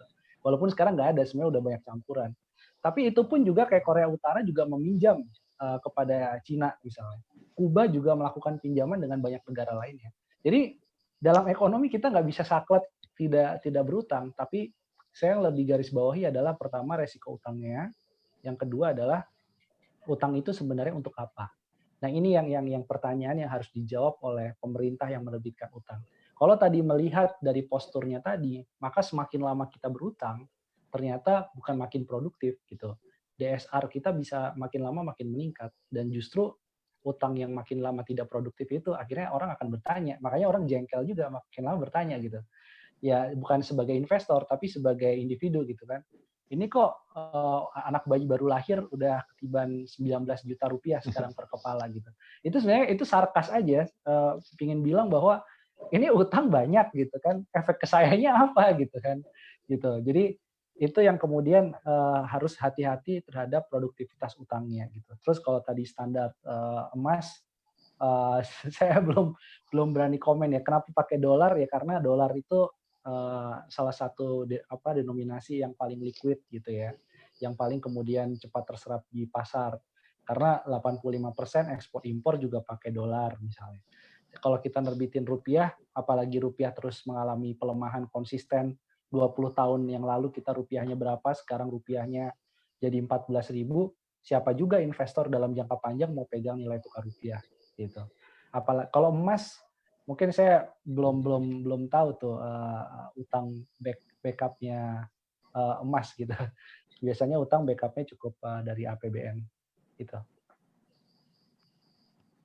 Oke, baik Mas Bima. Ini tadi Mas Bima menyinggung soal ada Cina yang juga memberikan karena uangnya banyak ya, jadi dia juga sanggup membeli bonds, artinya memberikan dana. Nah, terkait itu ada pertanyaan dari Mas Yan Indrayana, ya. Ini khusus untuk Mas Edwin. Saya berikan kesempatan untuk Mas Pak atau Mas Yan Indrayana. Silakan. Oke, terima kasih Pak Brata. Ini tadi kita bahas ya terkait dana asing masuk ya Pak, dikaitkan dengan kondisi bond kita. Nah, mungkin ini karena rilis dari performa dari kinerja pertumbuhan ekonomi kita di Q1 ya. Nah, Q1 ini memang kita posisinya di 2,97. Memang masih positif dibandingkan dengan negara-negara lain seperti Taiwan, itu memang masih positif. Korea Selatan, terus juga Amerika dan Malaysia. Nah, saya khawatir nih kalau kita lihat tren pertumbuhan ekonomi ini memang setiap awal triwulan pertama kan selalu di bawah Pak, turun Pak dibandingkan dengan year on year di 2011 ke 2018 selalu turun. Nah, lifting dari pertumbuhan ekonomi selalu di kuartal kedua atau semester 1. Nah, saya khawatir kalau kuartal 1 ini kan hanya 3 minggu nih terkena pandemiknya COVID ya. Bermasalah. Nah, kalau di semester 1 atau Q2 itu kan udah 3 bulan plus 3 minggu.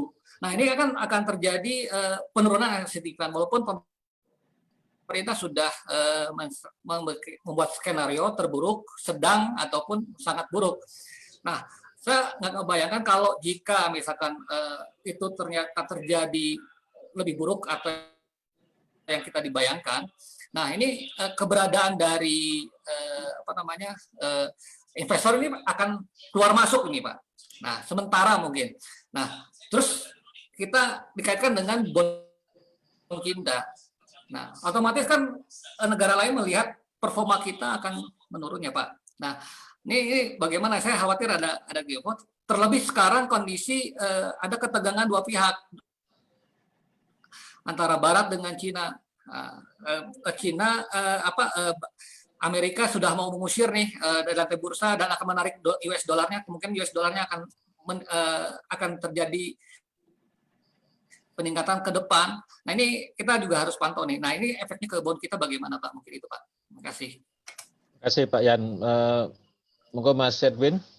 Baik, terima kasih Pak Yan atas pertanyaannya ya. Jadi kalau misalnya kita lihat memang dan sudah kita antisipasi di kuartal kedua pertumbuhan ekonomi kita menurut perkiraan kami itu sekitar 1,5% hingga minus 0,5%, ya kan. Tetapi perlu diingat Pak Yan ya, yang melakukan lockdown, yang melakukan hal-hal seperti itu bukan hanya Indonesia tapi negara-negara lain. Sehingga di kuartal kedua nanti perkiraan kami pun negara-negara mungkin kompetitor kita yaitu adalah misalnya India pun mereka akan suffering ya. Jadi kalau saya melihat kami di market sebetulnya melihat nggak terlalu khawatir dengan kuartal 2 nanti karena kalau kita lihat sebetulnya kan yield obligasi lalu indeks harga saham gabungan segala macam itu adalah merupakan leading indicators. Nah, kalau kita lihat dari respon pasar saat ini sebetulnya mereka cukup tenang ya. Lalu juga mereka cukup comfortable dengan yield yang ada saat ini. Jadi kalau saya melihat nanti di kuartal kedua, ketika nanti dirilis data ekonominya, nggak akan banyak terpengaruh Pak, untuk bond market kita dan stock market kita. Karena kalau kita lihat kemarin sewaktu di kuartal 1 diumumin juga bahwa ternyata kita punya pertumbuhan ekonomi hanya 2,97, reaksi pasar justru anomali. Reaksi pasar justru IHSG mengalami kenaikan, ya kan? Karena itu sebetulnya sudah di price in, sudah di diskon oleh pelaku pasar. Nah, itulah uniknya dari pasar. Jadi data-data ekonomi itu tidak serta-merta mereka akan berpengaruh pada saat itu ketika di-announce karena mereka sudah memprice in sebelumnya. Jadi kalau perkiraan saya ya nanti kalau misalnya di kuartal kedua itu akan diumumkan GDP dan market sudah punya ekspektasi antara 1,5% hingga minus 0,5%, market tidak akan bergeming dan mereka sebetulnya sudah justru dijadikan semacam kayak seperti selonius ya kan justifikasi benar kan ternyata seperti kita perkirakan unless kecuali kalau memang nanti data GDP kita di kuartal kedua nanti lebih parah dari perkiraan market atau ekspektasi market mungkin misalnya minus 1 atau minus 2, nah itu mungkin ada sedikit gejolak. Tapi kalau hanya range 1,5% minus 0,5%, menurut saya market tidak akan bergejolak baik untuk currency market, bond market dan juga stock marketnya Pak. Itu mungkin jawaban dari saya Pak. Terima kasih. Ya terima kasih Mas Edwin. Jadi pasar tampaknya oke-oke saja ini sejauh ini ya. Jadi cukup membingungkan untuk kita yang tidak bermain di dunia itu ya. Maka ada pertanyaan yang mungkin terkait dengan itu tadi. Ini dari Mas Kosid Al-Hadi mengenai tadi Mas Edwin bilang di Amerika itu unemployment-nya ternyata tidak terlalu tinggi ya. Kenapa kok bisa begitu ya? Mungkin silakan saja Mas Kosid Al-Hadi untuk menyampaikan sendiri pertanyaannya secara padat. Monggo. Masih di sini? Mas Kosid mana ya? Halo? Mas Kosid masih di sini? Ya, halo. Ya, silakan Mas. Ya, ini saya mau mengajukan pertanyaan kepada Pak Edwin. Sebenarnya sudah saya tulis juga di chat itu, Pak. Ya, terkait apa kira-kira faktor penyebab membaiknya tingkat employment di US. Kemudian juga saya kalau nggak salah mendengar juga isu bahwasanya sekarang The Fed pun juga mencetak uang dolar itu untuk merecovery COVID-19 ini. Nah, apakah isu itu benar atau ada penjelasan dari Bapak? Kemudian yang terakhir ini bagaimana tentang wacana yang kemarin-kemarin digulirkan oleh beberapa anggota DPR tentang printing money seperti itu Pak, mencetak uang rupiah dengan konsekuensi atau dampak mengenai inflasi seperti itu. Dan kira-kira apakah inflasi itu bisa dikendalikan seperti itu? Mungkin itu pertanyaan dasar Pak dari saya. Terima kasih atas kesempatannya. Ya, terima kasih. Monggo Mas Edwin. Baik, terima kasih Mas Kosit untuk pertanyaannya ya. Market memang sangat surprise sekali ya, di luar ekspektasi kita, karena terus terang para ekonom konsensusnya itu terjadi unemployment naik hampir sekitar 19% lebih ya, tapi ternyata terjadi hanya sekitar 13%. Dan kalau kita melihat sebetulnya ini terkait lagi dengan quantitative easing atau paket stimulus yang dikeluarkan oleh pemerintah Amerika Serikat itu luar biasa sekali ya, itu di atas $1 triliun sebetulnya. Dan kalau kita lihat, kalau kita bicara langsung dengan teman-teman di Amerika sana, mereka itu benar-benar ketika mereka menerapkan BLT, benar-benar BLT, ketika mereka menerapkan lockdown, benar-benar lockdown. Artinya seluruh aktivitas ekonomi dibayar oleh mereka, karena memang mereka punya kemampuan untuk hal tersebut ya. Jadi kalau misalnya umur di atas 18 tahun, nggak kerja 3 minggu, mereka dikasih di atas $1.000, ya kan? Kalau memang dia di bawah sekitar 18 tahun, mereka dikasih kurang lebih $800 ya. Lalu anak-anak tiap-tiap keluarga yang tidak punya komputer misalnya, sebagai contoh, mereka dipinjemin komputer oleh negara. Jadi benar-benar mereka melakukan bantuan langsung itu benar-benar ke seluruh aktivitas ekonomi ya. Makanya kalau kita lihat besarnya daripada paket stimulus yang mereka yang mereka lakukan itu ya, sehingga itu yang tadi saya katakan ada beberapa sebetulnya sektor di termasuk di global termasuk Indonesia yang justru terjadi peningkatan walaupun terjadinya COVID tersebut, itu terkait dengan e-commerce, lalu kita terkait lagi dengan elektronik delivery dan segala macam ya kan. Justru itu yang banyak membantu dari tingkat rendahnya tingkat pengangguran di bawah ekspektasi tersebut ya. Jadi ada shifting dari yang mungkin yang dikatakan traditional job tadi masuk ke yang elektronik tadi. Nah, dan kalau saya melihat ini ke depannya pun nanti akan shifting ke arah sana. Nah, itu yang membantu sehingga sehingga yaitu tadi tingkat pengangguran di Amerika itu tidak terlalu setinggi yang diperkirakan ya. Lalu selanjutnya itu terkait dengan jadi mereka punya kekuatan, Mas Kosit.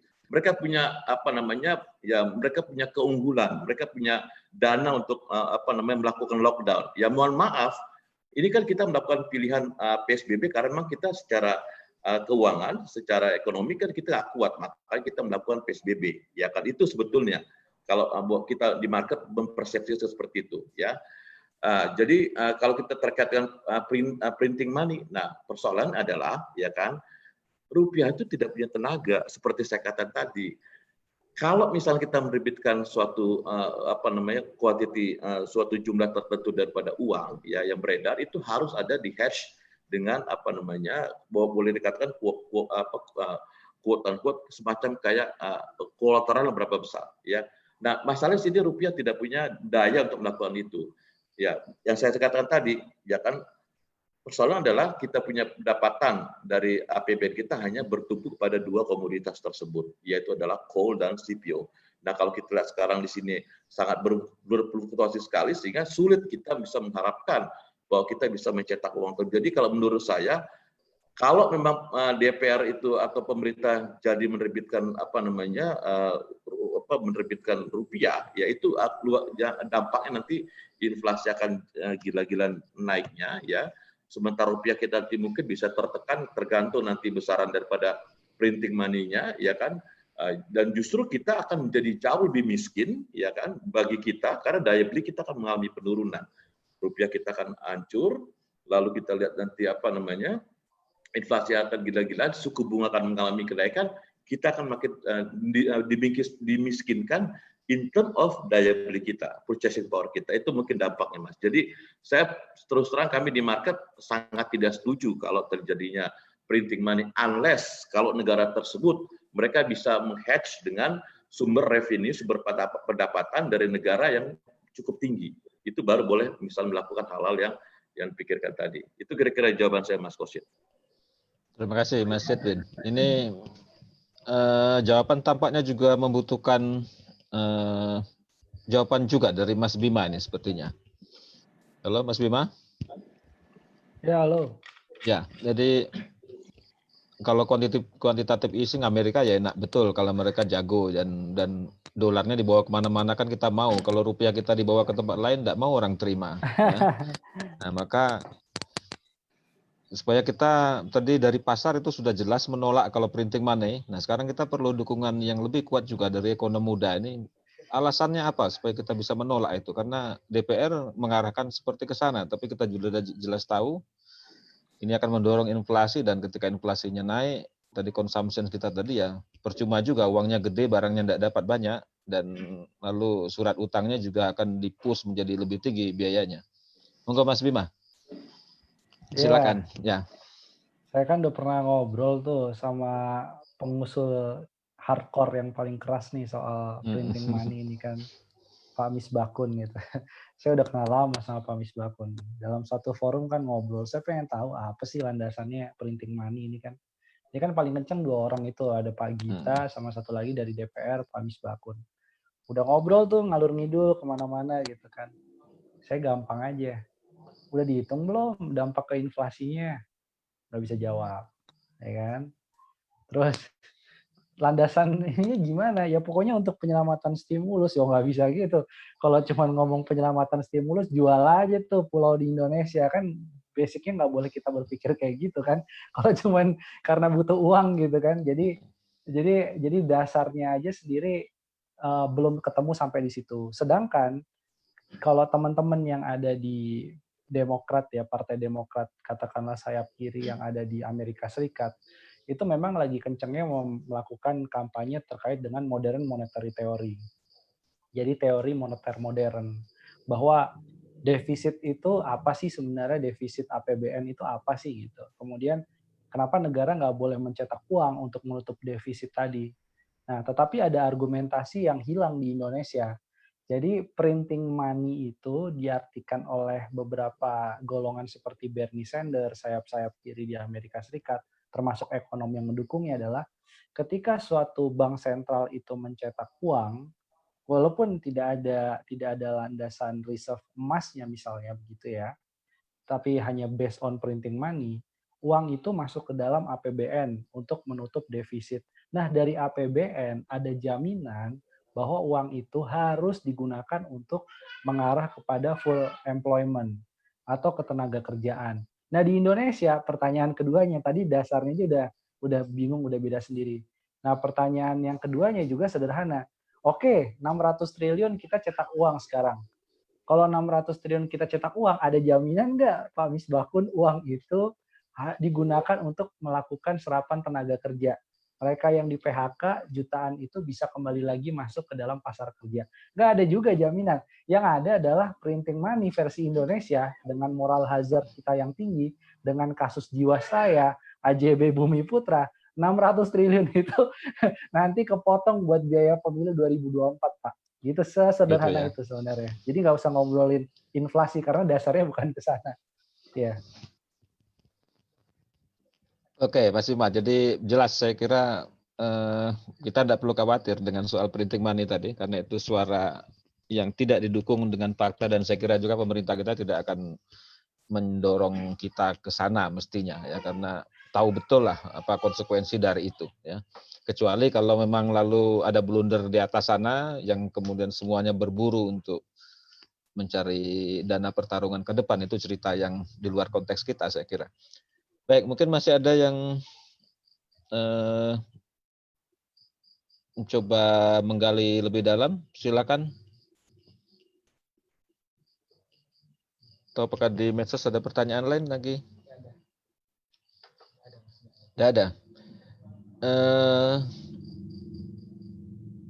Tadi di pertanyaan Mas Koset tadi masih ada mungkin belum terbaca ya mengenai satu tampaknya ini ke Mas Bima ini ya. Jadi sebetulnya sektor ekonomi mana yang paling urgen kalau kita itu hendak membantu menutup defisit negara? Jadi ada banyak sektor ekonomi mana yang urgen untuk kita gerakkan untuk meminimalkan defisit negara itu. Karena ketika defisit tidak bisa dihindari ya paling tidak kita minimalkan gitu. Moga Mas Bima. Iya, kalau saya sih melihat begini ya. Yang pertama itu sepertinya kita memang harus tarik ke belakang jauh sebelum pandemi. Pemerintah ini kan jor-joran ngasih banyak sekali insentif pajak. Jadi pasca tax amnesty itu muncul tax holiday, tax allowance, dan lain-lain. Memang tujuannya untuk menarik investasi. Dan di 2018 kita keluarkan 221 triliun rupiah untuk belanja pajak gitu. Nah yang jadi pertanyaan adalah, kalau di negara lain itu setiap belanja pajak, karena ini adalah potensial loss sebenarnya dari penerimaan pajak, itu ada transparansinya. Perusahaan mana yang kemudian mendapatkan insentif pajak tadi, apakah berkontribusi terhadap kenaikan output produksi, apakah berkontribusi terhadap serapan tenaga kerja seberapa banyak. Di Selandia Baru seperti itu. Jadi ada perusahaan film di Selandia Baru dapat insentif pajak dari pemerintah. Wajib itu hukumnya. Semua publik bisa ngelihat itu. Di Indonesia nggak ada. Jadi pertanyaan sederhana yang saya ajukan kepada Kementerian Keuangan, coba tunjukin. Katanya perusahaan ini menerima insentif sekian dan sekian gitu ya. Mana efek dari belanja pajak tadi? Jadi artinya jangan-jangan ada banyak kebocoran-kebocoran yang tidak tepat sasaran dari stimulus-stimulus tadi. Itu sebelum pandemi. Pasca pandemi ini kan pemerintah memberikan banyak sekali insentif PPH dan lain-lain. Nah ini kita juga harus kritisi gitu. Jangan sampai uang pajaknya justru dilarikan lagi ke luar negeri, misalkan seperti itu. Itu jadi satu hal yang bisa kita kejar untuk menutup sebagian defisit anggaran. Yang kedua, kalau saya sih melihatnya sederhana aja Pak. Jadi realokasi anggaran kita nggak ada apa-apanya gitu. Jadi sektor-sektor mana aja banyak banget yang bisa dilakukan realokasi. Tapi sekali lagi pertanyaannya mau apa tidak. Kalau sektor lapangan usaha atau ekonominya, menurut saya yang paling bisa diandalkan pasca pandemi ini ke depannya adalah sektor industri manufaktur. Mau nggak mau kita harus balik ke situ. Karena tadi saya setuju dengan Pak Edwin ya. Kalau sektor manufaktur kita bagus, otomatis itu kita nggak terus-menerus bergantung kepada ekspor komoditas mentah. Jadi sekarang nih masalah yang dihadapi mau ada pandemi nggak pandemi adalah deindustrialisasi secara prematur.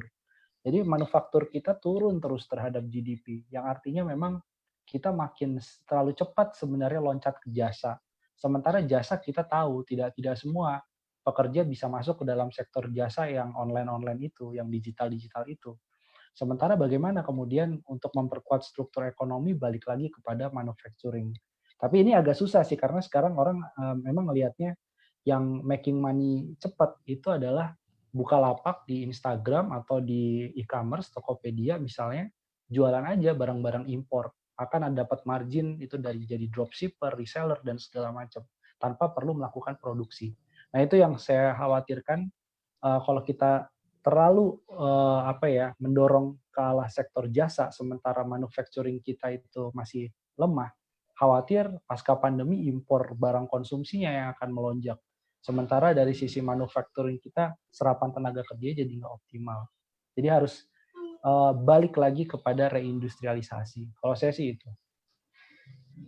Oke, terima kasih Mas Bima. Jadi ada kesepahaman di sini dari Mas Edwin juga Mas Bima. Jadi saya ikut setuju juga kalau kita punya gejala lama di industrialisasi yang prematur dan barangkali saja kalau betul mau diniati ya pandemik ini bisa membalik karena kita dipaksa sebetulnya. Dan gejala minim soal itu mungkin kalau kita lihat ada beberapa industri yang agak macet lalu mereka switch fleksibel memproduksi alat kesehatan. Mungkin itu satu indikasi kalau sebetulnya kita punya peluang untuk melakukan bergerak kembali membalik proses deindustrialisasi prematur itu.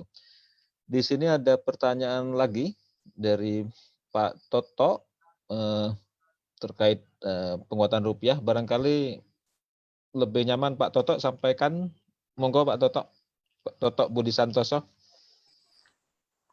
Baik, terima kasih Pak Alo. Jujur saya pribadi tidak terlalu banyak tahu, ini saya bukan ekonom, dari paparan Mas Bima dan Mas Edwin tadi. Tapi terima kasih sekali atas paparan yang luar biasa. Simple kalau kita melihat beberapa data historis, itu kelihatannya hubungan antara kurs rupiah dengan indeks harga saham itu sering berhubungannya inverse gitu ya. Tetapi kita lihat beberapa waktu terakhir ini, terutama 10 hari terakhir ini, rupa-rupanya euforia di bursa dengan peningkatan yang hari ini sudah ini loncat ke rekor 5 ribuan, itu juga diikuti dengan penguatan rupiah. Nah ini kira-kira kalau saya sebagai orang awam, ini berita yang bagus yang merupakan indikasi bahwa rupa-rupanya kebangkitan ekonomi kita sudah cukup meyakinkan, atau kita masih ada warning yang harus kita cermati sungguh-sungguh ini, Mas Bima maupun Mas Edwin. Terima kasih, Pak Alo. Baik, Mas Tato. Silakan. Mungkin tadi Mas Bima, yang sekarang mungkin Mas Edwin dulu yang memberi respon balik. Monggo, Mas Edwin.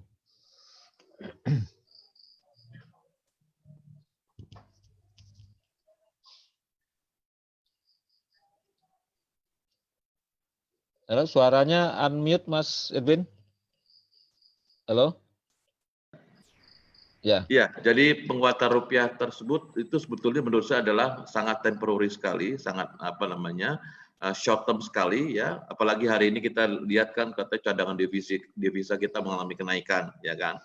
Tapi kalau kita lihat lebih dalam lagi, dan tadi saya sudah jelaskan, penguatan rupiah itu lebih karena kita mendapatkan beberapa hutang baru, ya kan. Nah, hutang baru tersebut mereka dolar convert ke rupiah, sehingga rupiah mengalami penguatan, dan kebetulan sekali ya kemarin kan di Amerika ada sedikit gejolak ya. Nah, setelah itu di lain pihak kalau kita lihat kan ini defisit kita itu kan akan mencapai hampir 2 kali lipat dari yang diperbolehkan undang-undang, mencapai 6% lebih. Nah, kalau secara teori ekonomi nggak ada ceritanya kalau defisit sampai 6%, rupiahnya menguat gitu loh. Jadi ini hanya masalah waktu aja, rupiah akan terpuruk lagi menuju 15.000. Dan saya sarankan kepada investor kami adalah beli dolar sekarang, saya bilang gitu, karena mau hitung dari manapun juga, mau lihat dari manapun juga, sebetulnya nggak ada alasan rupiah menguat. Sehingga makanya saya bilang buy dolar, tunggu nanti 15.000, bisa lakukan jualan lagi di level 15.000. Lumayan lah saya bilang, bisa dapat sekitar 10% dalam mungkin sekitar 6 bulan. Saya bilang begitu. Jadi ini sifatnya temporary, hanya sementara, karena dari sisi defisit itu nggak bisa kita mengatakan rupiah harus menguat. Itu mungkin jawaban saya, Mas Alo. Ya, mungkin gitu ya. Kalau saya menjawab itu, jawaban saya simpel. Kenapa rupiah kok agak kuat? Tidak ada yang minat. Kira-kira gitu. Minatnya belum. Ya. Baik, sekarang Mas Bima, monggo Mas Bima. Ya, oke. Saya cuma bilang bahwa jangan lupakan sejarah kan gitu. Karena kalau sekali kita lupa sejarah, kita dikutuk untuk mengulanginya gitu ya, kata George Santayana gitu ya. Jadi saya baru dapat bagus laporan menarik bahwa di tahun 1929 waktu terjadinya depresi besar, Dow Jones itu naiknya 50% rebound-nya. Tapi setelah itu hancur. jadi yang mau saya bilang bahwa kalau kita lihat memang betul sangat short term, tapi kalau kita melihat tidak ada faktor fundamental yang penguatnya, maka itu cuma semu aja gitu. Kayak hari ini kan lucu ya. Saya nggak tahu tadi sampai penutupan, tapi saya melihat waktu pengumuman cadangan devisa misalkan bulan Mei ya naik ya 130-an miliar US dollar, tapi nilai tukar rupiahnya mulai melemah terhadap dolar gitu hari ini. Jadi ada anomali di situ. Ada anomali, harusnya berita cadangan devisa meningkat itu jadi sentimen positif gitu. Tapi yang terjadi justru untuk hari ini sebaliknya. Jadi saya melihat ya ini semu-semu dan investor nggak bodoh banget gitu ya, hanya membaca satu indikator. Pasti dia akan mengkomparkan dengan indikator lainnya. Ini apa nih behind the numbers? Story-nya apa nih?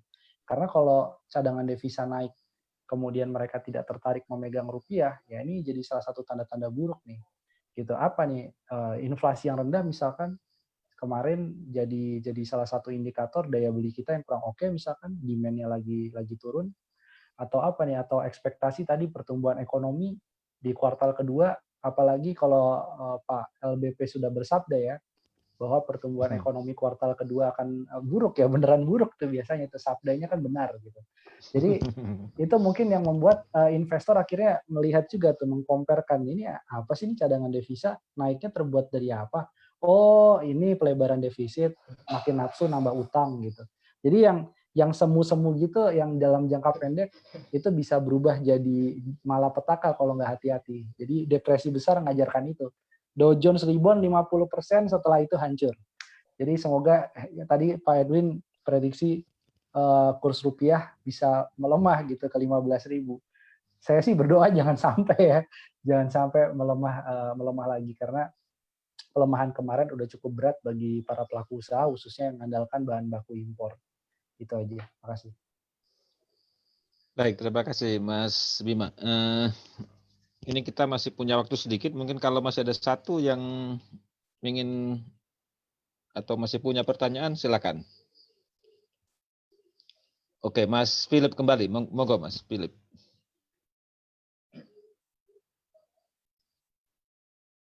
Halo. Ya, silakan. Selamat malam.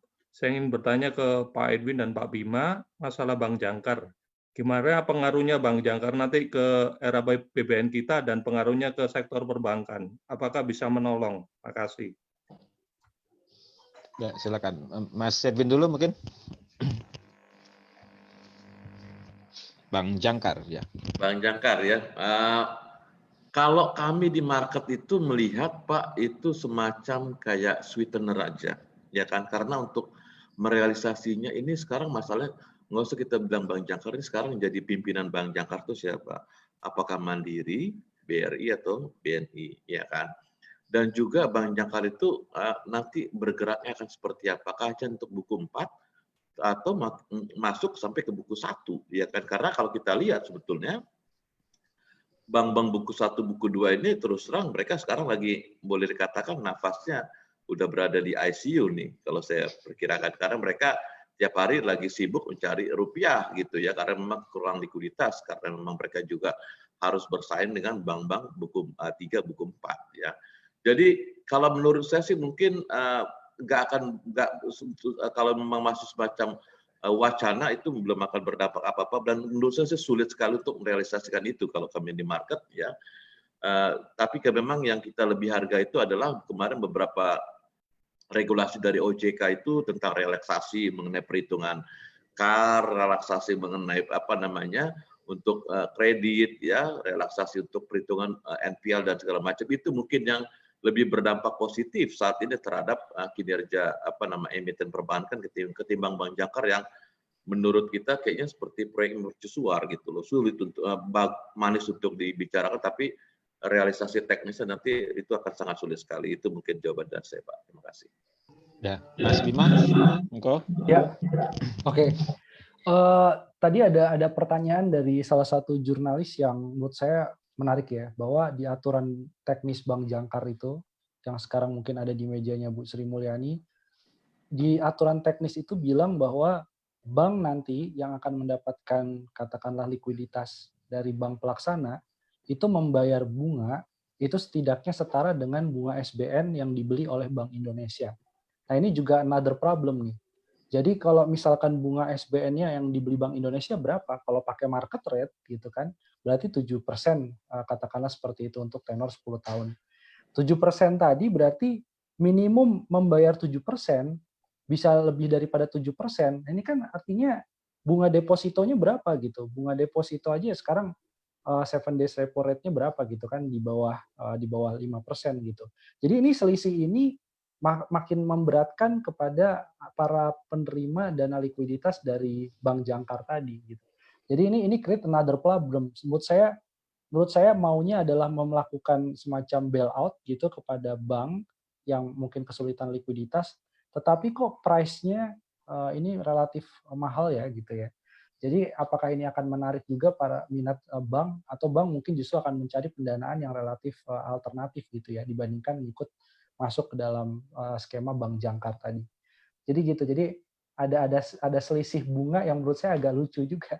Udah tahu bunga SBN-nya mahal, ini disuruh bayar minimum bunga SBN gitu. Ini mau nolong apa enggak gitu. Jadinya gitu.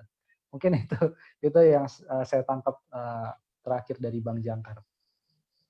Oke, baik. Ini waktu kita menjelang habis. Ini mungkin saya tidak bisa menyimpulkan, tapi tampaknya ada dari sisi pasar, kita berulang-ulang pasar cukup optimis. Mudah-mudahan kalau itu betul optimis, maka kesehatan kita bertambah juga, saya kira.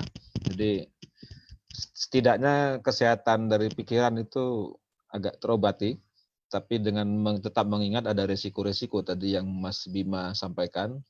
Walaupun pasar berharap ya bisa mengambil untung dengan $1.15.000, Mas Bima mengingatkan mudah-mudahan jangan ke sana. Saya kira kita juga sepakat karena beban kemarin sudah terjadi. Mungkin ada banyak pertanyaan yang belum terjawab, tapi kita perlu mengakhiri diskusi ini. Terima kasih kepada Mas Bima, juga Mas Edwin Sebayang, juga Sama-sama, semua peserta semua. Dan apakah di sini ada Mas Guntur? Oh, Mas Guntur ini bos saya di Mindset ini soalnya Mas Guntur ya. Jadi informasi saja, nanti kalau ada yang butuh materi tadi, ya itu akan kami bisa distribusikan. Mas Bima sudah mengirimkan, Mas Edwin Sebayang juga sudah mengirimkan, bisa kami share berikutnya. Dan hanya informasi saja, di hari Jumat besok kami juga punya jadwal agenda diskusi seperti ini juga. Topiknya adalah kalau tadi disebut new normal itu akan terjadi, sepertinya sudah mulai berjalan. Kita mau coba juga tengok sebetulnya prasyarat sosial dari new normal itu seperti apa. Kita akan jadwalkan itu di hari Jumat dengan 3 narasumber. Yang satu mungkin fokus kepada aspek governance, yang kedua bagaimana manusia sebagai individual itu menghandling aspek psikologinya sendiri, dan ketiga ada yang akan juga bicara soal bagaimana pekerjaan dan bisnis di era yang disebut era new normal begini. Itu yang bisa saya sampaikan, dan akhirul kalam, selamat malam saya kira untuk semua. Nanti kalau ada yang perlu, oh ya, tadi mungkin sudah saya sampaikan tadi ya. Jadi di donasi yang kami dapat itu sampai sore tadi ya, saya ulangin saja, itu 2.340.000 itu sepenuhnya akan kami salurkan, dan terima kasih kepada semua yang sudah mendonasikan rezekinya. Sebagian saudara kita, kemana dan ke siapa itu akan kami salurkan, akan kami dokumentasikan, dan sebagai bukti pertanggungjawaban kami akan juga rilis dokumentasinya. Ya, bukan dalam arti kita pamer bantuan, tapi sebagai bentuk mekanisme pertanggungjawaban kita, karena hanya itu mekanisme yang sementara ini kita miliki. Kira-kira demikian. Selamat malam untuk semua, baik ke pembicara maupun peserta, dan semoga kita bisa berkesempatan bertemu di hari berikutnya, di kesempatan lain, dan dalam keadaan yang selalu sehat semua. Salam sehat saya kira. Selamat malam. Terima kasih, selamat malam. Selamat malam Pak Aloy, terima kasih. Terima kasih Pak Edwin, Pak Bima. Terima kasih. Selalu sehat.